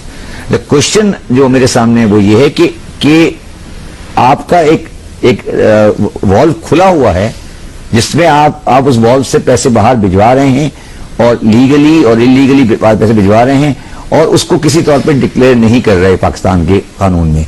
अभी 3 जून को बजट आने वाला है, आप उस बजट के अंदर 3-4 बुनियादी तरमीम करें और विल दिखाएं, अपोजिशन विल दिखाए कि हाँ जी ये करना है। एक पहला कानून मैं सजेस्ट करता हूं कि जो सिटीजन ऑफ पाकिस्तान होगा, जिस तरह अमेरिका में है, वो अपनी वर्ल्ड इनकम डिक्लेयर करेगा। अगर उसका पाकिस्तानी पासपोर्ट है तो वर्ल्ड इनकम डिक्लेयर करे टैक्स दे या नहीं, डिक्लेयर तो करे ना। देखिए हम टैक्स लेना चाहते हैं, पहले डिक्लेरेशन आएगी तो टैक्स आएगा। अभी हम डिक्लेरेशन हमारे पास आइडेंटिफिकेशन नहीं है, हम मुख्तलिफ पनामा कंपनियों की शेयर होल्डिंग से। मेरा सवाल उमर चिमा साहब मगर इसमें सवाल है, मेरा सवाल है ये जब एक बहुत बड़ा डिस्क्लोजर आया है अमेरिका में, जब ये आया तो सब उसके पाबंद हो गए, सबने उस पर अमल भी किया। पाकिस्तान में फिर ये जीरो से स्टार्ट करेंगे कि माजी में जो हो गया सो हो गया, आइंदा से आप अपना डिक्लेयर करें। डिस्क्लोजर क्या आया? क्या उस कंपनी के एसेट का डिस्क्लोजर आपके पास आया? अभी तक ऐसे डिस्क्लोजर तो फिर अभी तो आप शुरू हुए ना, शायद इसको मल्टीप्लाई 5 करें अभी यार। अच्छा मैं फिर ऐसी क्या मल्टीप्लाई 400 है तो आप मल्टीप्लाई कर लो 2000 हो जाएंगे। 2000 होंगे। तो मैं तो वैसे ही ये सोच रहा था कि अगर एक कंपनी का, और ये मिनिमम मैं एस्टिमेट लगा रहा हूं 2 अरब रुपए भी हो तो 400 का 800 अरब रुपए बन गए। वैसे ही $8 बिलियन बनते हैं, आप अगर 2000 कर देंगे तो आप कितने अरब डॉलर बता रहे हैं? एक रफ अंदाजा 2 अरब रुपए एक कंपनी मिनिमम कह रहा हूं, मैक्सिमम पता नहीं कितना होगा, तो 2 अरब रुपए बनते हैं। मेरे हिसाब से, मैं एक अकाउंटेंट हूं, मैं बड़ा रफ एस्टिमेट दे रहा हूं, पाकिस्तानीज के जो ऑफशोर कंपनी में एसेट्स हैं उनकी मेरे हिसाब से मिनिमम मालियत $50 बिलियन है। $50 बिलियन जी, जिसका मतलब है कि पाकिस्तान के टोटल जीडीपी का तकरीबन 20% जी सही बाहर हमारा 20% हमारे जीडीपी का जो टोटल प्रोडक्शन है वो बाहर। जी हाँ बाहर है, इस पे मुझे कोई डाउट नहीं है। अगर मैं आप ये सवाल यहाँ का नहीं है, मगर ये जो क्योंकि हम ये तो पाकिस्तान के किसी डॉक्यूमेंट में रिफ्लेक्ट नहीं होता है। पाकिस्तान से $50 अरब अगर गए तो फिर ये सारा इलीगल गया। अगर आपको याद हो तो इसाक डार साहब ने एक स्पीच में कहा था कि पाकिस्तानी इसके $200 बिलियन बाहर हैं। ये आपको याद है? वो कहा था, उसके बाद कवर अप ही करते रहते हैं साहब अपने स्टेटमेंट को, वो खड़े ही नहीं रहे अपने बयान पर। मैं उसमें उनके साथ खड़ा हूं और मैंने 52 कहा, मैंने 50 लोअर साइड पे कहा, मैं 50 पे तकरीबन कन्विंस्ड हूं कि $50 बिलियन पाकिस्तानीज बाहर एसेट होल्ड करते हैं। और उनमें से आपने इस तरह बिल्कुल सही कहा कि उसमें से बहुत से लोग जेन्युइनली होल्ड करते हैं, उन्होंने सही तरीके से पैसे ले जाके कंपनियां बनाई हैं। मगर एक मसला है सर इसमें कि किसी भी ना स्टेट बैंक का डॉक्यूमेंट ना गवर्नमेंट ऑफ पाकिस्तान का कोई और डॉक्यूमेंट ये बताता है कि पाकिस्तान से आज तक $50 अरब गए, तो इसमें से जो मेजॉरिटी जो ज्यादा पैसा है वो तो फिर इलीगली गया होगा। आप कैसे कहते हैं कि स्टेट बैंक का डॉक्यूमेंट नहीं बताता? नहीं, सुनिए, अब यहाँ पे आपके यहाँ ये पाकिस्तानी माशरे की कानून में कमी है। आपके पास एक अकाउंट है, इसको आप बोलते हैं FE25, जो प्राइवेट फॉरेन करेंसी अकाउंट है। आप उसकी मूवमेंट देख लें, 2007 से लेकर ये 2001 में वो कानून आया था, ठीक है? उस कानून के तहत कितने पैसे बाहर गए हैं तो वो निकाल लें, और दूसरे जो पाकिस्तानी को एक्सपोर्ट पे कमीशन मिलते हैं उनकी अमाउंट निकाल लें, और बहुत सारे तो फिर तो मतलब मैं इसमें डिटेल में नहीं जाना चाहता, मगर मैं सबको निकालूंगा तो सब लीगल आ जाएगा, $50-60 अरब के आसपास आ जाएगा। नहीं, देखिए हम एक बात कर रहे हैं, मैं ये कह रहा हूँ कि 2.5 टाइम्स है हमारे, 1.5 टाइम्स हायर है हमारे देश में। $50 बिलियन अगर हुआ तो ये कोई बड़ी फिगर नहीं होगी। ये मैं फिर आपको as a very senior accountant ये बात कह रहा हूँ, और इसको आप सीरियस लें इस बात को। मैं इसको एक स्टेज आगे जाता हूँ इसमें देखिए अब सवाल उमर चीमा साहब, उसको सियासी पहलू है, वो अपना सियासी पहलू उसकी अपनी जगह पर है, मगर इसका एक माशी पहलू भी है। अब इसको एफबीआर को ये चाहिए कि जो लोग उसमें पाकिस्तान में रेजिडेंट हैं, क्या उन्होंने इन कंपनीज को अपने एसेट में डिक्लेयर किया है या नहीं किया है। अगर पास में हमारे कानून खवानीन में कोई कबाहत थी कि हम डिक्लेयर नहीं कर रहे थे, तो हमें चाहिए कि अब सही कर लें। देखिए सर, जो गलती अगर हो गई या हम रिलैक्स थे, तो आज आप उसको क्लियर कर लें।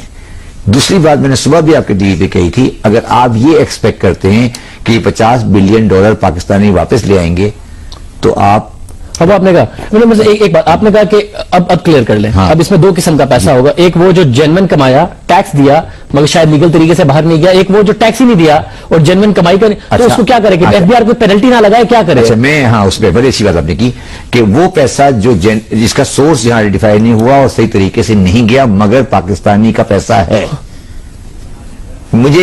मैं ये कभी जिंदगी में एमनेस्टी स्कीम्स को सपोर्ट नहीं करता, मगर पाकिस्तान की जो आज माशी हालत है, आपको एक सर्टेन परसेंटेज देके उसे डिक्लेयर कराना पड़ेगा।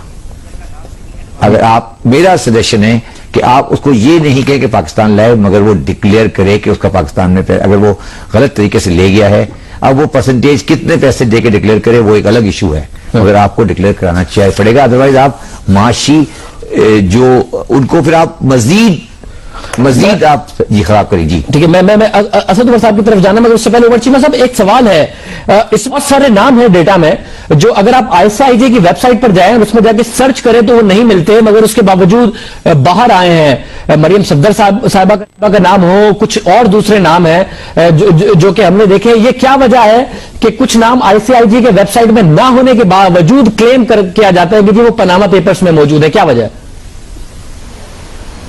देखिए, मैं उसकी आपको ये वजाहत दूंगा कि इनफैक्ट जब 107 मीडिया पार्टनर पूरी दुनिया से इन्वॉल्व किए गए, ICIJ के इतना ज्यादा डाटा, यानी 1,15,00,000 डॉक्यूमेंट्स, ये ह्यूमनली पॉसिबल नहीं है। अगर कोई एक आदमी करता तो उसको 36 साल लगते और फिर भी शायद वो हर मुल्क के जो लोग हैं उनको तलाश ना कर सकता।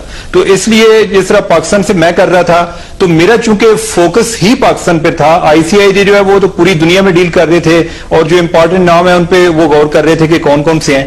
तो मेरा एक पर्टिकुलर फोकस पाकिस्तान पे था, तो लिहाजा एक उनका स्ट्रक्चर्ड डाटा है कि जो एक इजी सर्च से उनमें से मिल गया। बाकी है कि ये आपको पता है ये बड़ा मल्टी लेयर्ड सीक्रेसी होती है। इधर कंपनी के अंदर कंपनी, मेरे नाम पर एक कंपनी है, वो कंपनी आगे 5 कंपनी की शेयर होल्डर है। मुझे अगर पहली कंपनी का नहीं पता चलेगा मैं 5 तक नहीं पहुंच सकता। इस तरह कई लोगों ने बेनिफिशियल ओनरशिप है, यानी कि उनकी ओनरशिप ही सीक्रेट रखी गई है। तो लिहाजा वो एक बड़ी एक माइक्रोस्कोपिक स्क्रूटनी, यानी कि जो है ना सीधी उंगलियों से चीजें नहीं ना निकलती, यानी कि आपको you have to dig deeper into the sea. लोगों को समझाने के लिए, लोगों को समझाने, एक तो है सर्चेबल डेटाबेस जिसमें कोई भी जाए और उसको कर ले। हाँ। एक है उसका मामला, दूसरा क्या मामला है जिस तरीके से जिससे आप मरियम सफदर तक पहुंचे हो या दूसरे लोगों के नामों तक पहुंचे हो, दूसरा क्या है ऐसा तरीका जो सर्चेबल डेटाबेस में अगर ना भी हो तो पहुंचा जाए लोगों तक? देखें, जो अभी ICIJ वालों ने भी अपना डाटा पब्लिक किया होगा, उसमें ये नहीं कि आप रिकॉर्ड को एक्सेस नहीं कर सकते, डॉक्यूमेंट्स को एक्सेस नहीं कर सकते। बेसिक इंफॉर्मेशन दी गई है, प्राइवेट रिकॉर्ड भी होता है लोगों को, ईमेल्स हैं, दूसरी चीजें हैं, अपने एथिक्स होते हैं, वो उन्होंने इस चीज से लोगों को प्रिवेंट किया है कि वो आप उसको टच नहीं कर सकते। अब ये है कि एक इजी तरीके से उनका एक स्ट्रक्चर डाटा है जिसमें अगर आप बेसिक सर्च करते हैं पाकिस्तान के नाम से जितने लोग आगे वो उन्होंने डाल दिए। बाकी लोग ऐसे हैं कि मैं अगर कोई इंडिया के लोग तलाश करना शुरू कर दूं, मुझे नहीं उनका पता चलेगा अनलेस के कोई एक इंडियन जर्नलिस्ट उसमें इन्वॉल्व होगा। इसी तरह कोई यूके के जर्नलिस्ट हैं वो उसमें इन्वॉल्व होंगे।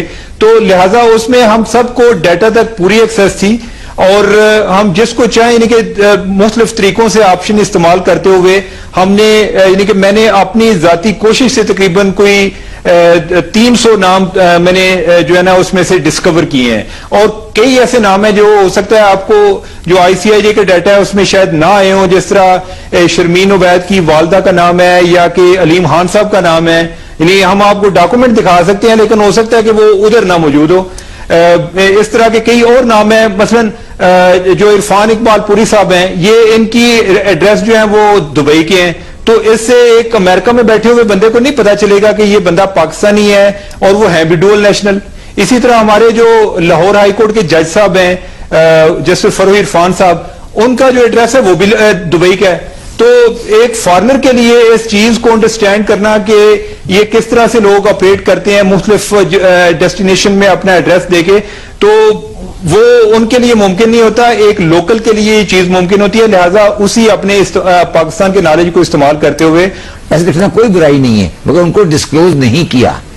सवाल ये ना कि ऐसे डिस्क्लोज होता आज क्या प्रॉब्लम थी? अगर मुझे पता है, देखिए टाटा का ह्यूज इन्वेस्टमेंट इंडिया का बाहर है, मित्तल का बाहर है, वह डिक्लेयर्ड है।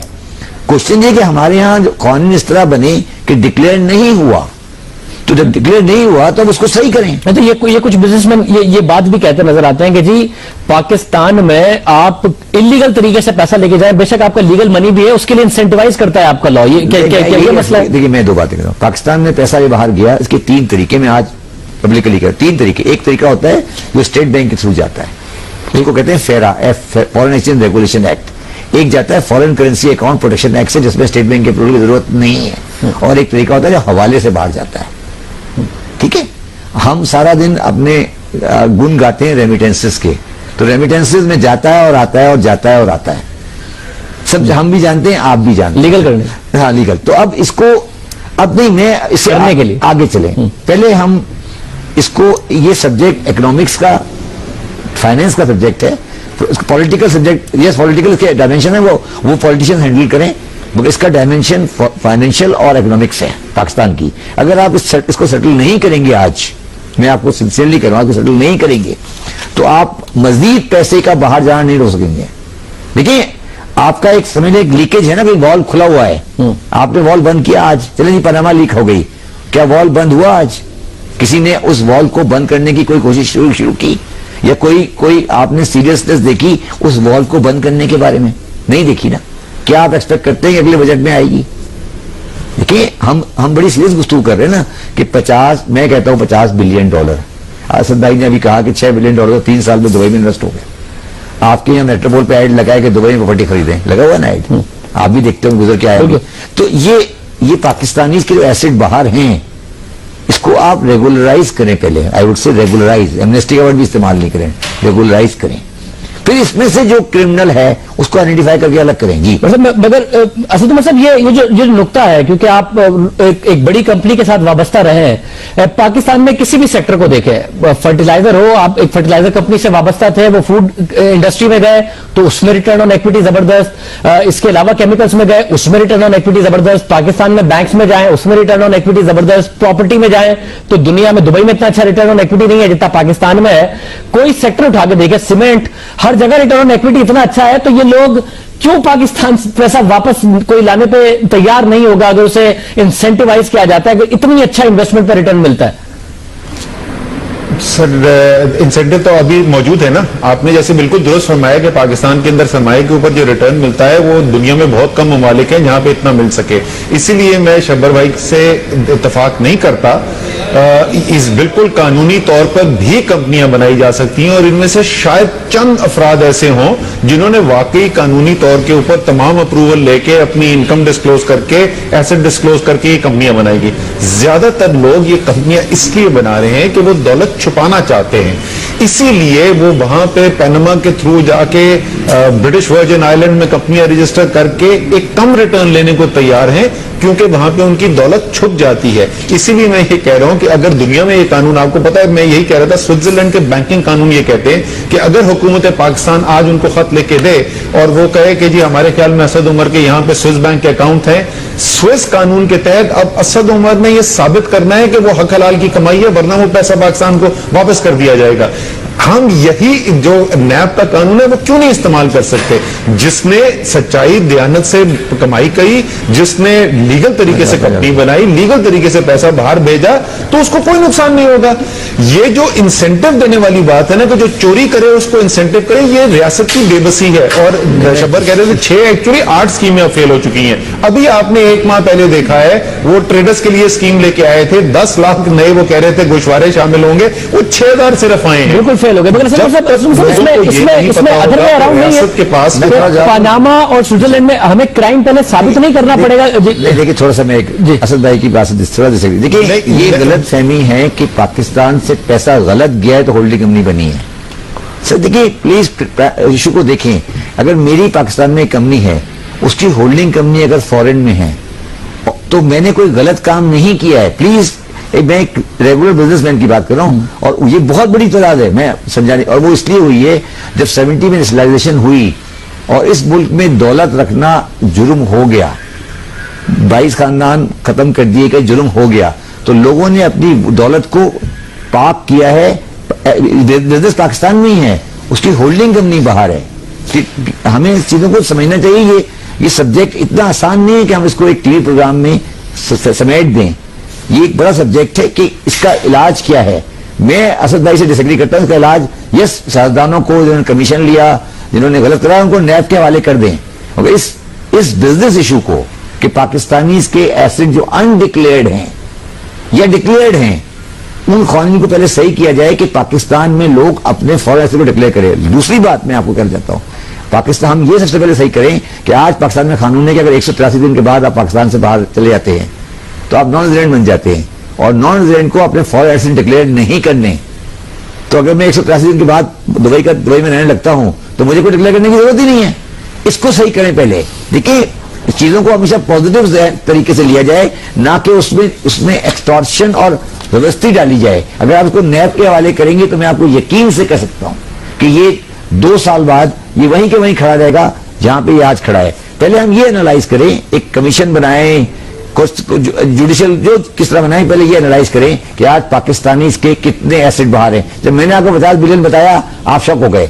असद भाई से पूछे वो 50 से ज्यादा बताएंगे और लोग उससे ज्यादा बताएंगे। हम $1 बिलियन की बात कर रहे हैं, $1 बिलियन की बात नहीं कर रहे, $1 बिलियन। ठीक है, उसको पाकिस्तान में प्रोडक्टिवली यूज होना चाहिए और लोगों को सुकून की नींद सोने की जगह दें। देखिए हर आदमी बुरा नहीं है, मैं किसी को सपोर्ट नहीं कर रहा, मगर पाकिस्तानीज के जो एसेट्स बाहर हैं। अच्छा मैं इसमें एक बात और क्लियर कर दूं आपको, let be very clear on this thing. 2003 से पहले एक कानून था जिसके हिसाब से पाकिस्तानी एसेट बाहर रखने से पहले डिक्लेरेशन करनी पड़ती थी। अब 2003 में जो एसआरओ आया उसके हिसाब से पाकिस्तानी को एसेट बाहर रखने की इजाजत है। तो अब जो लोगों ने बाहर एसेट रखे हैं उसकी बहुत सारी वजूहात है, मैं पूरा पेपर लिख सकता हूं, मगर मैंने एक आर्टिकल लिखा था बिजनेस रिकॉर्डर में कि Panama leak a blessing in disguise. ये पाकिस्तान के माशी निजाम के लिए, टैक्स निजाम के लिए, पाकिस्तान की रेजिडेंस फॉरेन एक्सचेंज लॉ के लिए ब्लेसिंग इन डिस्गाइज है। मैं आपको इसकी एक और आसान कर देता हूं इसको। इंडिया में कोई कंपनी पैसे भेजे तो उसको रोल नहीं लेनी पड़ती, इंडिविजुअल भेजे तो रोल लेनी पड़ती है। पाकिस्तान में उल्टा है, कंपनी भेजे तो अप्रूवल लेगी, इंडिविजुअल भेजे तो अप्रूवल नहीं लेगा।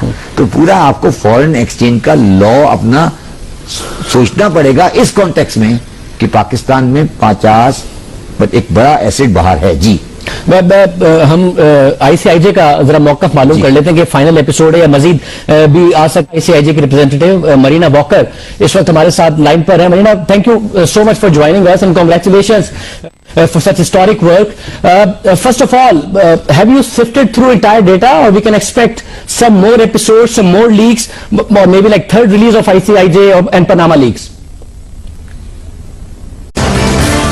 पनामा लीक्स का दूसरा धमाका, दूसरी किस्त के सारे नाम आ गए। 250 ऑफशोर कंपनियां, 400 के करीब पाकिस्तानी मालिकान, सबसे ज्यादा कराची के शहरियों ने बैरून मुल्क ऑफशोर कंपनियां बनाई। कराची के 150 से ज्यादा शहरी ऑफशोर कंपनियां रखते हैं। लाहौर के 100 से ज्यादा शहरी ऑफशोर कंपनियों के मालिक हैं। इस्लामाबाद, पेशावर, गुजरात के शहरी भी ऑफशोर कंपनी के मालिकान हैं। ज्यादातर ऑब्वियसली इसमें बिजनेसमैन के नाम है। और पाकिस्तान में सबसे ज्यादा ऑफशोर कंपनियां सैफुल्ला खानदान की है और उनकी 7 अफराद 30 से ज्यादा ऑफशोर कंपनियों के मालिक हैं। जावेद सैफुल्ला सबसे ज्यादा 17 ऑफशोर कंपनियों के मालिक हैं और यह फहरिस्त द न्यूज के तहकीकाती सहाफी उमर चीमा ने मुरतब की। आईसीआईजी के लिए पाकिस्तान से काम किया उमर चीमा साहब ने और इसमें सियासतदान, जज, बिजनेसमैन, सनतकार और दूसरे अफराद भी शामिल है। अहम बात यह है कि कुछ ऐसे लोग हैं जो डिनाई करते रहे कि उनके नाम नहीं है। आज उमर चीमा साहब क्या ऐसी एक्स्ट्रा इंफॉर्मेशन देंगे? रहमान मलिक साहब बारहा कहते रहे कि भाई ना मेरी ना मोहतरमा बेनजीर भुट्टो साहिबा की कोई कंपनी है और ये डेटा गलत है आईसीआईजे का। आज क्या अलग है, क्या नया है उमर चीमा साहब के पास? उमर चीमा साहब से पूछेंगे। बहुत शुक्रिया उमर चीमा साहब, हमें शब्बीर जदीद साहब ने ज्वाइन किया है, माहिर टेक्स उमूर, आपका बहुत शुक्रिया। असद उमर साहब भी हमारे साथ मौजूद होंगे, उनका पॉइंट ऑफ व्यू भी मालूम करेंगे। उमर चीमा साहब, सबसे पहले आपकी जो पहला काम था, ज़ाहिर है पाकिस्तान में आपने इस पर काम किया है और बहुत बड़ा ये कंट्रीब्यूशन है आपका द न्यूज का, को आप रिप्रेजेंट करते हैं। ये बताइए क्या अलग है? रहमान मलिक साहब ने तो पहले भी कह दिया था कि ये सब झूठ है, सब गलत है, क्या अलग है? शाहजेब, मैं रहमान मलिक साहब के बयान पे क्या तबसरा कर सकता हूं? मैं इतनी जरूर बात कर सकता हूं कि डॉक्यूमेंट्स झूठ नहीं बोलते, रहमान मलिक साहब गलत बयानी कर सकते हैं और मुझे नहीं याद कि उन्होंने कभी तस्लीम किया हो पहले भी अगर उनके बारे में कोई इस तरह की बात आई हो। अब ये डॉक्यूमेंट्स जो हैं ये पाकिस्तान में तो बने नहीं हैं। अगर ये ब्रिटिश वर्जिन आइलैंड के डॉक्यूमेंट्स हैं तो रहमान मलिक साहब को उधर से जाकर पता करना चाहिए कि ये शेयर सर्टिफिकेट्स, ये यानी कि कौन सी ऐसी साजिश हो गई है कि जिसमें इनको इन्वॉल्व करने की कोशिश की गई है। हालांकि ये कंपनी जिसका जिक्र हो रहा है पेट्रोलाइन का, ये पहले ऑयल फॉर फूड स्कैंडल में भी इसका जिक्र आ चुका है। तो इससे ज्यादा अभी हम दोबारा से ये डॉक्यूमेंट्स भी दिखा रहे हैं तो अगर तो बयानबाजी की हद से बढ़कर उनके पास कुछ चैलेंज है तो उस पे तो हमको बात कर सकते हैं या उसके चैलेंज को एक्सेप्ट करने के लिए तैयार हैं। अदरवाइज तो वो आजाद हैं कि जिस तरह के जी चाहे बयान दें। कभी वो कहते हैं कि मुझे ये राह की साजिश है, कभी किसी और की साजिश लगती है। मतलब ये इस वक्त जो डॉक्यूमेंट्स हैं वो हमारी स्क्रीन पर भी देख रहे हैं। रहमान मलिक साहब बारहा इसको डिनाई करते रहे और हम अपने नाज़रीन को बता रहे हैं कि रहमान मलिक साहब को हमने इनवाइट किया था आज के लिए भी और अभी भी ये प्लेटफॉर्म उनके लिए हाजिर है। डॉक्यूमेंट आपके सामने स्क्रीन पर हाजिर है। पेट्रोलाइन की शेयर होल्डिंग रहमान मलिक साहब का इसमें नाम है, मोहतरमा बेनजीर भुट्टो साहिबा का इसमें नाम है। तो वो जब तक ये प्रूफ और ये डॉक्यूमेंट्री प्रूफ नहीं आया था उस वक्त तक डिनाई कर रहे थे। आज उमर चीमा साहब डॉक्यूमेंट्री प्रूफ के साथ इस वक्त हैं। उमर चीमा साहब, अलीम खान साहब ने भी आपके हवाले से आप पर आज बड़ी तनकीद का आपको निशाना बनाया, उनके हवाले से भी पनामा में कोई डॉक्यूमेंट्री प्रूफ है? क्यों नहीं, ये नहीं कि वो भी इसी में शामिल है। वो पता नहीं रहमान मलिक साहब की सफ में शामिल हो गए हैं। मैं तो बारहा ये बात कर रहा हूं कि ना किसी को जबरदस्ती मैं पनामा पेपर में दाखिल कर सकता हूं और ना ही निकाल सकता हूं। इसमें मेरी मर्जी शामिल नहीं है, इसमें उन लोगों की मर्जी शामिल है जिन्होंने कंपनीज रजिस्टर कराई या कि वो उस विसल ब्लोअर की जिसने ये सारा डाटा लीक कर दिया। अलीम खान साहब बार बार ये दावा करते रहे हैं कि हमने उनके नॉमिनेशन पेपर से उनकी ऑफशोर कंपनी का सुराग लगाया, हालांकि उन्होंने जिस तरीके से उसका नॉमिनेशन पेपर में जिक्र किया हुआ है, अगर किसी को ये ना पता हो कि ये कोई ऑफशोर कंपनी है तो नॉमिनेशन पेपर तो उसको कभी भी इस अंदाज में रिफ्लेक्ट नहीं करते। 10 कंपनीज में उन्होंने अपने शेयर लिखे हुए जिसमें पाकिस्तानी भी हैं और दरमियान में जाके उन्होंने ये जो है डाल दी हुई है, उसमें किसी जगह पर कोई जिक्र नहीं है कि वो ऑफशोर कंपनी है। तो हमारे पास पूरे सबूत हैं। अगर वो चैलेंज करते हैं, अगर वो किसी अदालत में जाना चाहते हैं तो हम उनके इस चैलेंज को एक्सेप्ट करते हैं। पनामा पेपर में उनका जिक्र मौजूद है, उनका नाम मौजूद है। सबसे बड़ा नाम जो है उसके हवाले से भी हम बात करेंगे। लेकिन उमर चीमा साहब, मैं ये बताइएगा कि अब जो डॉक्यूमेंट सामने आ गए हैं उसमें पाकिस्तान के लिए क्या खबर है? एक नई खबर, ज़ाहिर पहले भी नाम आए, अब भी नाम आ गए। तहकीकात के हवाले से नई खबर हो, प्रूफ के हवाले से कोई नई खबर हो, नई खबर क्या है पाकिस्तान और पाकिस्तानियों के लिए? देखिए, जो इंफॉर्मेशन होती है उससे लोगों के अंदर एक अवेयरनेस पैदा होती है। इसने एक लोगों में रेजोनेंस क्रिएट की है। मुझे एक कॉल याद आ रहा है किसी आदमी का, वो कहता है कि the best way to fight corruption is to make. लेकिन मुझे लगता है कि इस तरह की स्ट्रेटजी पाकिस्तान में भी नाकाम हो जाती है। हम सिर्फ लोगों का पता चलता है और बाद में ऐसा वो एक नॉर्मल सी चीज बन जाती है। मुझे पूरे कभी यकीन के साथ मैं ये बात कर सकता हूं कि अगर नेक्स्ट टाइम कोई इस तरह की आई तो लोग कहेंगे ये तो पहले भी आई थी। मसला ये है, चैलेंज ये है कि क्या हम कोई एहतसाब की तरफ बढ़ रहे हैं? क्या इस तरह के इंकशाफात से जमहूरियत कमजोर होती है या ताकतवर होती है? ये जमहूरियत के दावेदारों के लिए चैलेंज है कि वो अगर कोई करप्शन होगी या कोई और इस तरह की चीज होगी या आपके जात पर या इंटेग्रिटी पर क्वेश्चन होंगे तो इससे जमहूरियत कमजोर होगी। आपको इन सवालों के जवाब देने पड़ेंगे और इन सब को लोगों को पूछना होगा कि उन्होंने ये कंपनीज क्यों खोली और कौन से लॉज को फॉलो किया या नहीं किया। उमर जी साहब, ये जो नए नाम आए हैं, और मैं जाहिर फिर अपने पैनलिस्ट से इस हवाले से बात भी करूंगा और कुछ आम सवाल आपके लिए भी हैं, वो करने से पहले जो नए नाम आए हैं उसके इनके बावजूद भी जो सबसे ज्यादा बड़ा सवाल अभी तक रहता है, जो सबसे बड़ा नाम है वो तो प्राइम मिनिस्टर की फैमिली का ही हुआ। और हम अभी पहले भी अपने शो में बात कर रहे थे कि प्राइम मिनिस्टर साहब का वो कहते हैं बार बार कि जी प्राइम मिनिस्टर डायरेक्टली इन्वॉल्व नहीं है, मगर prime minister head of the family है, इसलिए फेस ऑफ द फैमिली है, head of the government of Pakistan है, इसलिए फेस ऑफ पाकिस्तान है। तो अब तक की जो सबसे बड़ा नाम है वो इस इंकिशाफ के बाद भी वजीर आजम और उनका खानदान ही रहता है। एब्सोल्युटली नहीं, आप देखिए वो फर्स्ट फैमिली है इस मुल्क की।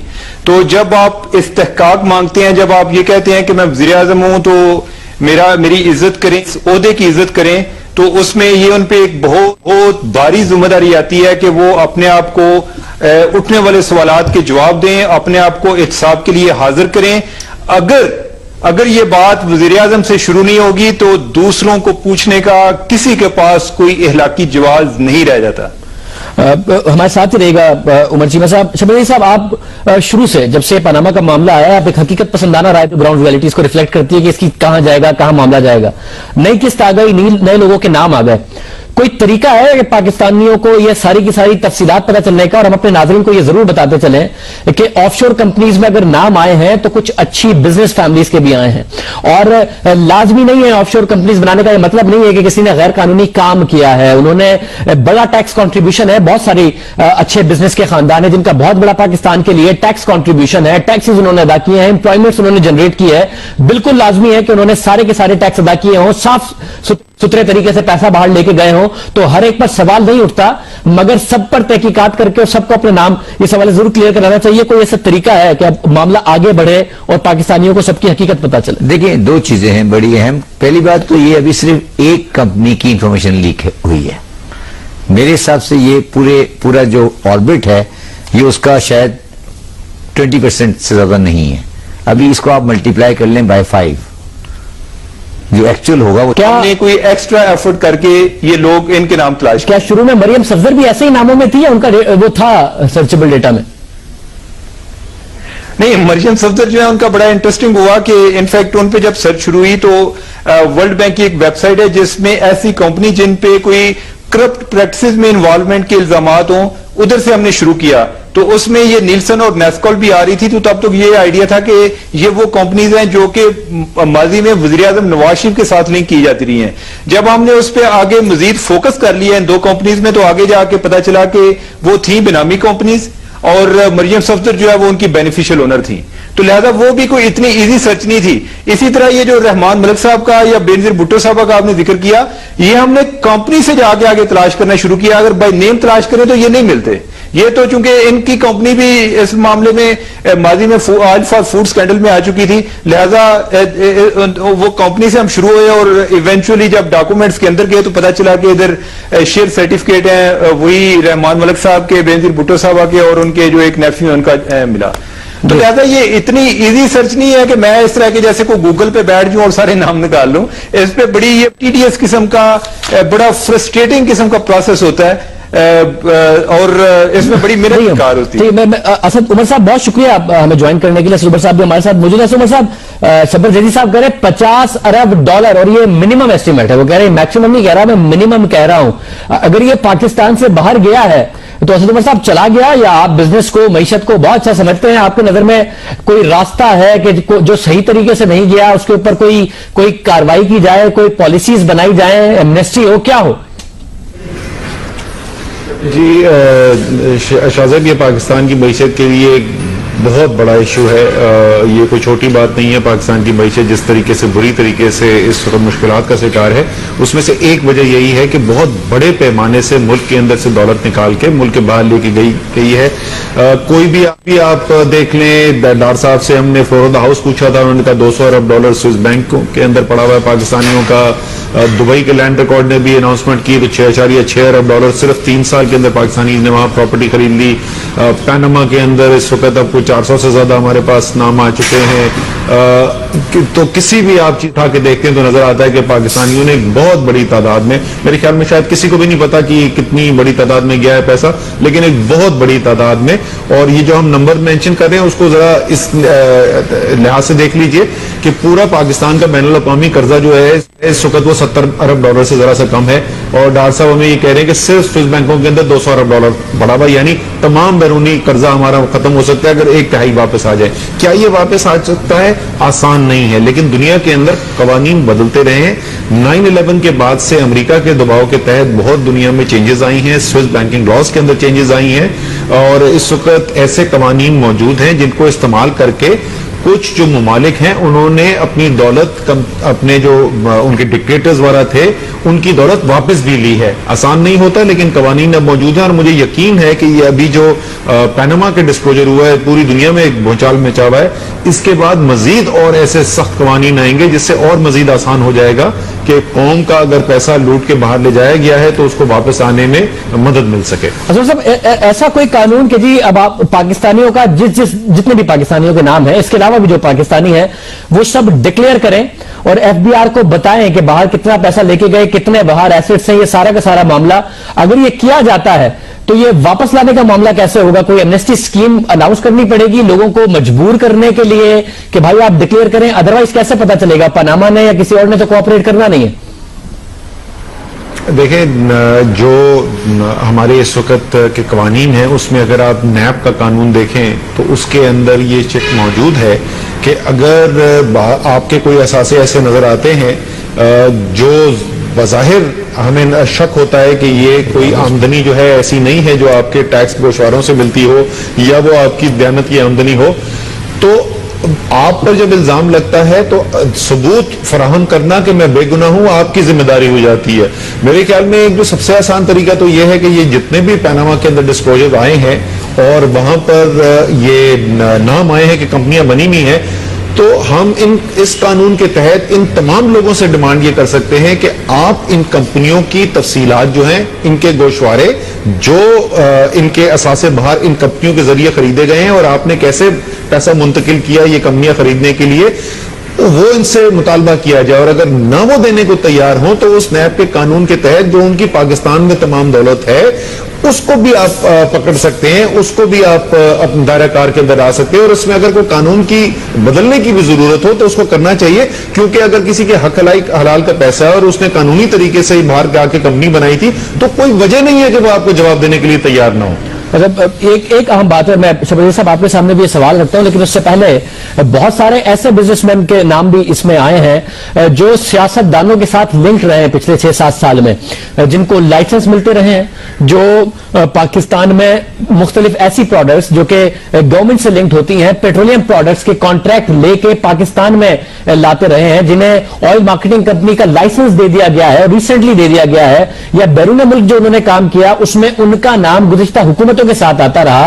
एक पर्सनैलिटी ऐसी है जो बैरून मुल्क गिरफ्तार हुए और एक वक्त के वजीर दाखिला गिरफ्तारी के दौरान उन्हें बार बार जाकर मिलते रहे हैं। ये सारा का सारा अगर इन्वेस्टिगेट हो तो सिर्फ जो सियासतदानों के नाम है उसमें जो सियासतदानों के नाम कंपनी है, इसके अलावा मुख्तलिफ बिजनेसेस हैं जो कि इन्वॉल्व रहे हैं, जिनके ताल्लुकात रहे हैं गुज़िश्ता दौर के, उससे गुज़िश्ता दौर के और मौजूदा दौर के सियासतदानों के साथ, उनके नाम भी एक्सपोज हो सकते हैं और कुछ बिजनेसेस के साथ सियासतदानों के नाम भी एक्सपोज हो सकते हैं। सर, है कोई तरीका या कोई तरीका नहीं? देखिए, नहीं, बिल्कुल तरीका है। देखिए, मैंने आपके प्रोग्राम में पहले भी कहा था कि 1990 के बाद से पाकिस्तान के कवानीन में बाहर पैसा ले जाना, कंपनियां बनाना, मूवमेंट ऑफ फंड्स बहुत आसान हुआ है। हमने इस मुल्क में 6 दफा एमनेस्टी भी दी है, आप ये भी याद रखिएगा, 6 दफा एमनेस्टी दी है। फायदा कोई नहीं सर, उस एमनेस्टी में फॉरेन एसेट भी थे। अब असद भाई से मैं थोड़ा डिसएग्री करूंगा। दो तरह के पैसे हैं इसके अंदर। एक वो पैसे हैं जो बिल्कुल सही तरीके से गए हैं और ऑफशोर में लोगों ने अपनी एसेट को प्रोटेक्ट किया है, उसकी रीजन है। एक वो पैसा है जो इलिसिट मनी है, जो पैसा नाजायज है। नाजायज पैसे में आप नैब को जरूर इन्वॉल्व कर सकते हैं, वो नाजायज पैसा है। एक पैसा जो जायज है मेरा पैसा, मगर मेरा पैसा इनकम टैक्स में डिक्लेयर्ड नहीं है। दो अलग अलग चीजें। एक पैसा है कि मैंने ड्रग से कमाया, मैंने रैंसम से कमाया, मैंने किकबैक्स लिए, मैंने कमीशंस लिए जो कि इलीगल है, तो वो मैंने। एक पैसा है मैंने टैक्स नहीं दिया और मैं पैसा पाकिस्तान में आन करके बाहर ले गया, और एक वो है जो जनरली टैक्स दे के ले गया। मगर आपको जो नुकता था कि ये वापस लाएंगे नहीं, असद उमर साहब का नुकता है कि भाई उनके पाकिस्तान में भी बड़े बड़े असासे होंगे, अगर तहकीकात करके आप इस नतीजे पर पहुंचते हैं तो वो असासे जब्त करेंगे। मैंने सुबह भी एक बात टीवी पे आपके कही थी कि ये पाकिस्तान छोड़ देंगे, पाकिस्तान पैसा नहीं लाएंगे। मैं आज भी आपको ये बात कह रहा हूं, ये सब वो लोग हैं जो अपनी रेजिडेंसी छोड़ के बाहर चले जाएंगे, अपने एसेट बेच देंगे। ठीक है, प्रैक्टिकल बात की जाए, इम्प्रैक्टिकलिटी की बात नहीं की जाए। पहले हम इसको, ये मैं जो जुडिशल कमीशन बना हुआ है ये तो एक सियासी मैटर में जा रहा है, मगर ये पूरा सब्जेक्ट है, जो बात कर रहे हैं ये पूरा सब्जेक्ट है। और हमें अब देखना चाहिए कि पाकिस्तान ने कौन से कानून बनाए थे जिसकी वजह से पाकिस्तानियों ने इतने आसानी से बाहर एसेट रखे